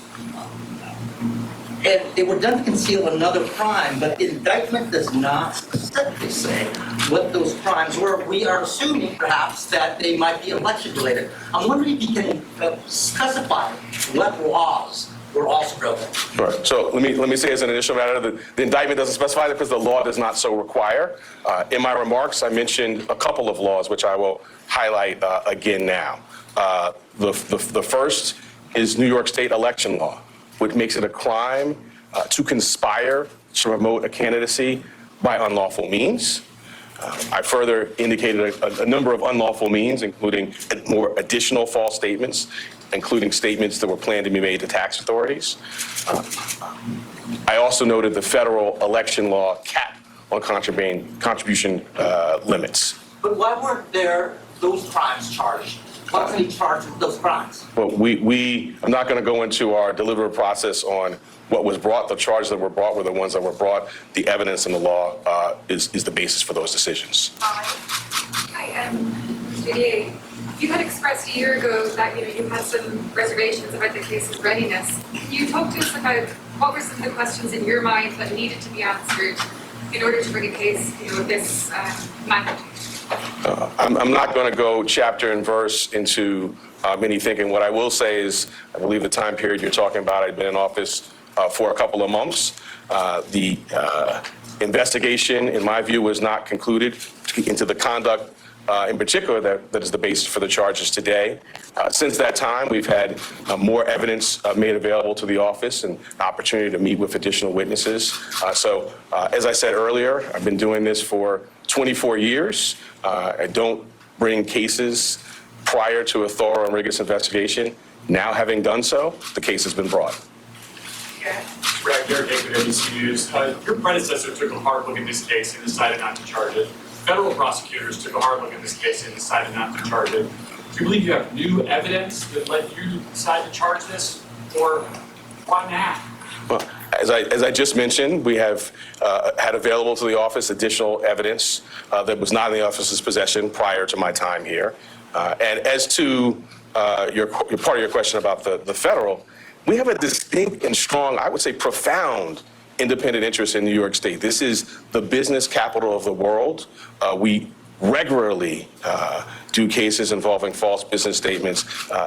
The bedrock, in fact, the basis for business integrity and a well-functioning business marketplace is true and accurate record keeping. That's the charge that's brought here, falsifying New York State business records. We're going to take a few more. Yep. Thank you. DA Bragg, I'm just going to read back one line from your statement of facts. The participants also took steps that mischaracterized for tax purposes the true nature of payments in furtherance of the scheme. You allege former President Trump was one of the participants who mischaracterized the payments for tax purposes. I'm not going to go beyond the plain language statement of facts, which I think speaks for itself. Shana? Bragg, can you please comment on the strength of the evidence that Trump personally intended to violate state election law, including actions that are charged in the indictment? So the charge is falsifying business records. The charge requires, as I specified, criminal conduct that was concealed. One of the concealed crimes we allege is New York State election law. I went through in our statement of facts, which I think many of you have in front of you, goes through things including, text messages, emails, contemporaneous phone records, multiple witnesses. All of that will be, as you saw in the fall, borne out in a public courtroom in downtown Manhattan. Last question is Jonah. So, DA Bragg, the charges related to the hush money payments to Stormy Daniels, the release from your office also mentions another woman, Karen McDougal, as well as a doorman. Can you comment on how those players are related to the charges you've brought or to the case overall? I'm glad you put your finger on that, because it's not just about one payment. It is 34 business records, 34 false statements in business records that were concealing criminal conduct. And the earlier question about New York State election law, when I talked about conspiracy to promote a candidacy by unlawful means. Those unlawful means, we allege, include the conduct set forth in the statement of facts, which is additional false statements separate and apart from the charged ones in AMI documents, planned false statements to taxing authorities. It is not just that one $130,000 wire payment. Thanks so much. Any comment about any incitement of violence? We'll see if he takes any more questions. He does not appear to be willing to. That's Alvin Bragg, the Manhattan District Attorney today, who took the unprecedented step of criminally charging a president, former or current. This is the first time we've ever seen this in U.S. history. Obviously, you've heard that many times as we've reported on this, but it did play out this afternoon in Manhattan Criminal Court. Alvin Bragg pressed repeatedly, why now? Why these charges? He said he's been at this, a prosecutor in many different titles, capacities for 24 years, no stranger to cases that take a long time to bear out. He said, I bring them when they're ready. In breaking down why, there were 34 felony counts of falsifying business records and nothing in addition to that. He said that these are felonies and not just misdemeanors because they were meant to conceal other crimes. And he said there were two laws that I cited when pressed by reporters there. He said first was a New York State election law, which makes it a crime to have a falsified business record to help a candidacy. That would be to conceal the other crime, to help a candidacy by unlawful means. And he said, secondly, federal election law contribution limits, obviously those alleged payments out to Stormy Daniels, et cetera, the two other payments mentioned in this indictment, well above contribution limits at the federal level. He said these 34 falsified business records concealed other crimes, and that essentially it speaks for itself. Now, on the question of why now, because you've heard a lot of this, particularly from Republican supporters of Donald Trump, and it's a legitimate question to ask. Why now, as we now gear up for another presidential election? Alvin Bragg said, and I think this is key here, and whether it bears out, this is what we'll continue to press on as reporters here moving forward. But he said there is more evidence in hand now that he is the DA than what the previous Manhattan DA had in hand. Now, whether or not that's the David Pecker of this all, the owner of the National Enquirer, or it's another piece of crucial evidence here. Again, we're going to know that in the coming days and weeks. It would seem that David Pecker is playing a significant role in this indictment, this catch and kill scheme that is laid out in great detail, the alleged catch and kill scheme that Alvin Bragg says was concealed by falsifying these business records. So Dan Abrams, Kate Shaw, first I want to get your reaction from both of you. You said he would take questions, weren't sure if he would, hoped that he would. He did. Did he adequately answer the question of why now? Well, if he can demonstrate that there was significant additional evidence that came forward that wasn't available before, that's certainly an argument to make. Now, it's interesting to think about the timing. David Pecker went into the grand jury after Robert Costello went into the grand jury. Remember, he was an attorney who had worked with Michael Cohen, who went in and blasted Michael Cohen. The Trump team had asked him to testify. He came in and said, Michael Cohen's not credible. Can't believe anything he says. David Pecker comes in after that point to testify, to effectively rebut Michael Cohen. Did they have David Pecker in their hands before that happened? Was this a new revelation to them after? Did they start having questions about the case? These are all things we don't know the answers to, but very important questions. So we'll see. It's still a little vague here as to exactly how they're going to enhance it from a misdemeanor to a felony. And that's the single most important question here. Because if this defense team is able to somehow get the felonies eliminated, if they're able to argue that they have not made a sufficient case to elevate it to a felony, you do then get into statute of limitations problems on a misdemeanor, which is only 2 years. And there are all sorts of rules and regulations around that. But the felonies are what give you 5 years. And there are extensions beyond that. But that's a very important legal argument that is still to come in this case. Still a lot we don't know.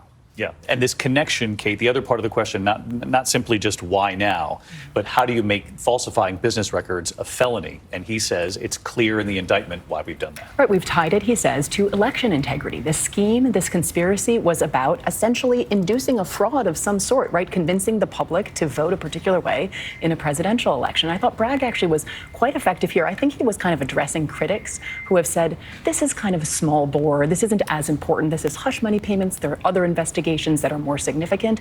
He really struck two notes. This is about financial integrity in the financial capital of the world and election integrity in the context of a presidential election. Those are high stakes matters, and that's what he said this case is about. And again, he tried to make the case right there, and obviously he's going to do a much more extensive job of trying to make his case than just a couple of questions from the media there, that the falsification of business records concealed another crime, which was, in his words, he's alleging here the catch and kill scheme to protect a candidate, particularly in those final months leading up to the election.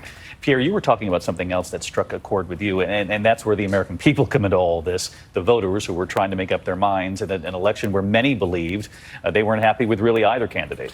I took particular note of what the district attorney said when he said, quote, this is about an effort to hide damaging information from the voting public. That's the heart of what this catch and kill scheme was about, according to the district attorney. And again, he's essentially saying that the campaign finance laws of this country, both state and federal, matter.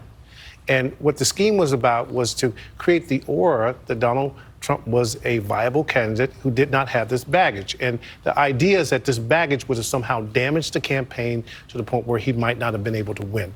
And he's saying that Donald Trump was a direct participant with Michael Cohen and the publisher of the National Enquirer to get this done. John Carl, what did you make of the case he made here? Well, I think this is going to play out against a political background and a deeply divided country where a good chunk of our nation believes that this is entirely politically motivated. But, you know, he's made the case. that this was an effort effectively to help his campaign and to hide the fact that it was done to help his campaign. I mean, it's going to be tough to make the case to that segment of this country, a big segment of the country, a segment not just hardcore Trump supporters, but perhaps some who don't support Trump, that this case is political. And it's always important to remember, Terry Moran, that there were jurors before this grand jury who came up with allowing the DA to move forward with this indictment. And now there'll be jurors, if this goes to trial, who listen to this. And when you hear him describe this alleged catch and kill scheme, that's something that people can understand. It's not a leap to understand if you got something labeled one way and then you find out the money actually paid allegedly to catch and kill a story and to bury it. That would seem to be something, and we've reported on it often here, that people can at least understand. They can make their own judgment on the backside, but at least it's a scheme that it would seem they would be able to make the case and then let them decide whether or not it was a crime.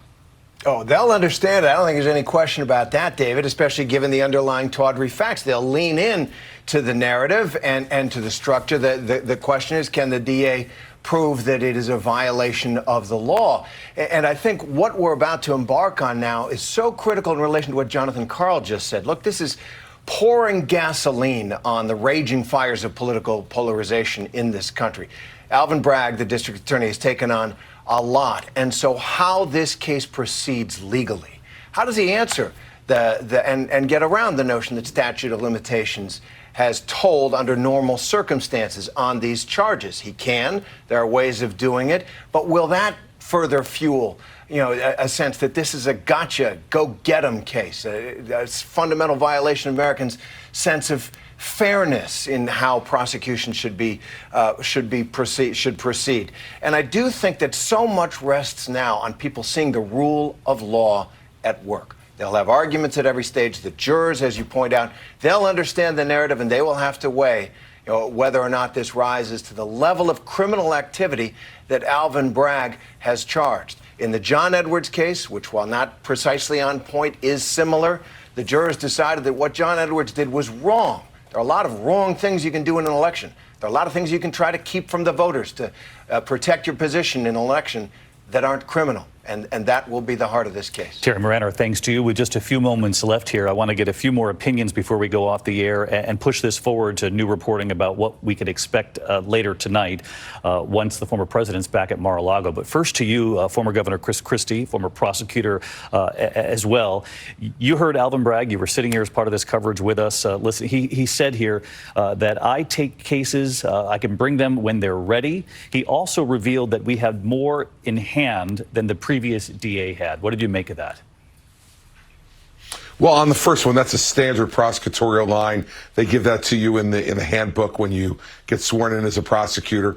And so I was not surprised to hear him say that. And I don't think it has much import one way or another. On the fact that, on everything else he said, this better not be his best day. When you bring an indictment, you've got nobody pushing back against you. Nobody in the grand jury's pushing back against you. Defendants or witnesses are not allowed to have lawyers present. You get to present your case absolutely unobstructed. Well, that's not the way it's going to be from here forward. So the challenge for Bragg is going to be, this better not be his best day. He better have a lot of other really good days in the courtroom. And I think one thing we've got to look to is, what else does Pecker have beside just his conversations with Trump as alleged in the indictment? Does he have documents? Does he have emails or text messages which confirm certain things? Are there possibly tape recordings? I mean, all of those are things that may in fact exist. And so we've got to see what's the quality of the proof. But for Alvin Bragg today, he better hope today wasn't his best day. He better have a lot of good days going forward, because it will now be hotly contested in the courtroom and in the court of public opinion. No question about that. Governor Christie, our thanks to you as always. Heidi Heitkamp, what did you make of what Alvin Bragg just laid out? Well, I think he wanted to make the point that New York is the financial capital. We bring these cases all the time. To not bring against Donald Trump would not be consistent with what we think we need to do to protect business records. And so blah, blah, blah, right? But the real challenge here for Donald Trump is what's next? What about the documents case in Mar-a-Lago? What about the special prosecutor? What about the case in Georgia? And so we're just one day into this on this case, but you've got to look at it kind of overall. We've been tracking a number of independents on social media in an organization that I head up, and I will tell you, looking at the indictment, since the indictment, there has been a lot of mega stories about this is horrible, it's all political. The independents are like, yeah, here we go again. With this guy, there's nothing but chaos, and we're tired of it. And so I think we've got to be a little careful because we're only one day into it. We're going to know more in a couple months on how politically people are going to react to this, and it's going to be in the context of additional investigations terminating. There's no way. Thank you, Heidi. There's no way to escape that we're in the middle of a campaign season, the race for the White House underway again. President Biden has not declared that he's running again, but he said in an interview with me that he has every intention to do so. Respect her fate, but every intention to do so. And he's very much acting like the candidate out in the trail. And it was an interesting sort of split screen in the last 24 hours with him in Minneapolis talking about jobs at a manufacturing facility. Let's bring in Mary Bruce, because what was also key here, Mary, was the president addressed this for the first time, expressing his trust in the legal system and his trust in the NYPD. And they, of course, did do a good job today keeping the city and the former president safe, too. And beyond that, David, this president really does not want to talk about this. He did weigh in briefly yesterday, as you noted, reinstating and reassuring everyone of his faith in the legal system, his faith in the NYPD to handle any unrest today. But Biden has not commented on the specifics of this, and he hasn't taken the opportunity to attack Trump in any way, which may at face value seem a bit unusual since Trump and Biden are likely, it seems, to go head to head in the next presidential race. But Biden, for one, is someone who takes very seriously the independence of the judiciary, but he also wants to draw a very clear contrast between the drama surrounding the former president and the work that the current president is doing. So this White House, instead of commenting, instead of going into a tit for tat with Donald Trump, is trying to project that Joe Biden is doing the work. They are trying to highlight his agenda this week, even though they know they certainly are going to have a very hard time getting that messaging through. For now, they are happy to have Donald Trump and the drama surrounding him soaking up much of the oxygen, David. Mary Bruce live at the White House. Mary, thank you. And as we saw that image play out just moments ago, Donald Trump's plane taking off from LaGuardia, heading back to Mar-a-Lago, a couple of hours in the air before he lands there. I wanted to ask John Santucci, as we look at this image, John, we know that he has prepared a statement for tonight, that his team was helping him to work on this. The question is whether or not any of this will be revised, how harshly he'll go at the prosecutor in this case. That is not much of a question here, I don't think, among the team with me at the desk. How will he continue to go after the judge, and how careful he'll be with his message moving forward, or if this, in fact, becomes the message in his campaign? Well, David, my understanding as of right now is that the former president is, as you say, on the plane. He is watching coverage. I'm told that they are going through the speech for tonight, making some tweaks, changing some language. Nothing to say that relates to any comments by the judge, but Donald Trump is always working on whatever he is going to say, and sometimes, as we know, we'll ad-lib it in real time. Look, David, I've spoken to multiple people that have been around the former president in just the last couple of minutes here since leaving court and heading back to LaGuardia. Angry is one of the words I've gotten from several people. They are calming him down. He is calm. Resolute is another word that has been written to me by an aide. But the reality is right now, David, is that Donald Trump does need to take this seriously. And that is one thing that several advisors and allies of his are writing to me in real time, that just pause for a minute, and then calm down. Let's see what tonight brings. John Santucci, thank you. And John Carl, really important night for him. Yeah, and a very important statement that we've just gotten. This is from Mitt Romney, who is perhaps more than any prominent Republican other than Liz Cheney been a critic of Donald Trump, the only senator who has voted in 2 separate impeachment trials to convict Donald Trump, commenting on this by starting out by saying, I believe President Trump's character and conduct make him unfit for office. That part's not a surprise. But then he says, even so, I believe the New York prosecutor has stretched to reach felony criminal charges in order to fit a political agenda. No one is above the law, not even former presidents, but everybody is entitled to equal treatment under the law.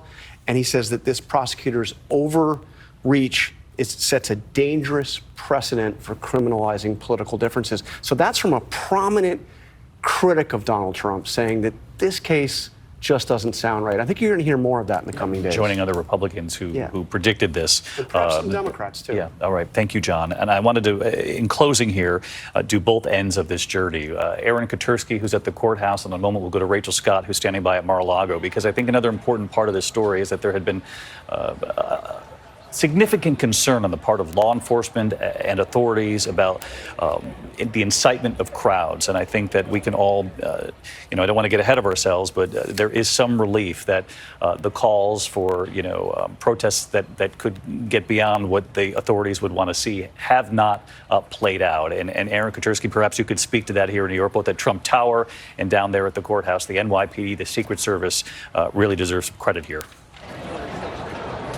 They do, David, and they were prepared for the worst. They heard the increasingly violent rhetoric coming from social media corners associated with the former president's indictment. They heard some of former President Trump's own hostile rhetoric on social media, and they were prepared for anything. And there are still some people shouting in the park right here across from the courthouse, but nothing like the large-scale protest that perhaps former President Trump had in mind ended up materializing, either at Trump Tower, where there were mainly curious tourists, or down here at court. Finally, those either critics or supporters of the district attorney at least understand what it is that he's actually doing here. Prosecutors described, but did not charge, a conspiracy to violate both state election law and tax law when they say the former president allegedly falsified business records. And it was notable, I think, David, that in each of those charges, all 34 of them to which the former president pleaded not guilty, the prosecutor said he had intent to defraud. But the indictment does not specify who was defrauded, but an accompanying statement of facts does. It says that it's the 2016 voters in the presidential election, and any trial here, David, could fall in the middle of the 2024 presidential election.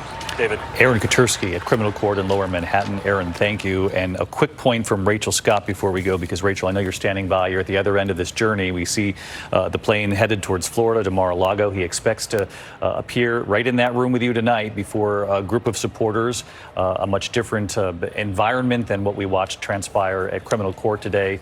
And the question is, how far will he take it? Will he lean in? And does this essentially become his campaign now? David, the lines now are certainly blurred. And when the former president touches down right here in Florida, the focus does turn to 2024. So much of the speech, so much of his remarks today were in flux, primarily because Trump had no idea what exactly he would be charged with. They are on the plane right now with his advisors. They're revising this speech, but they have been close on this all week, talking about ways to turn this into a political advantage. Bottom line, David, the tone has been set, and it is a tone of defiance. It was set when the former president called the central issue of our time the weaponization of the justice system. It was set when the former president said he would not step down or step aside from running for president in 2024 despite this indictment. In fact, he is fundraising off of it. The former president now not only the leading Republican candidate, but also a criminal defendant, David. Rachel Scott in Mar-a-Lago tonight. Rachel, thank you. Our coverage is going to continue here, ABC News Live, abcnews.com. We're going to leave you here with the images of an extraordinary and history-making day. Day beginning, of course, with the former president leaving Trump Tower. There was that moment, very quick, but held his fist up to the crowd on his way to the courthouse. There he is, arriving in Lower Manhattan, sitting in court, pleading not guilty, in his own words, standing before the judge, 34 felony counts of falsifying business records. Then, of course, boarding that plane that bears his name, making the journey home to Mar-a-Lago, where he will be before cameras, reporters again this evening, expected to give his reaction. And with him running for president and leading on the Republican side, many expect that he will lean in on this day. I'll be back with the entire team for World News Tonight. I'm David Muir in New York, and I really do thank you and the entire team here for their really careful and steady reporting. We'll continue to press all the questions on all sides of this. And I'll see you for World News a short time from now. Good day. This has been a special report from ABC News.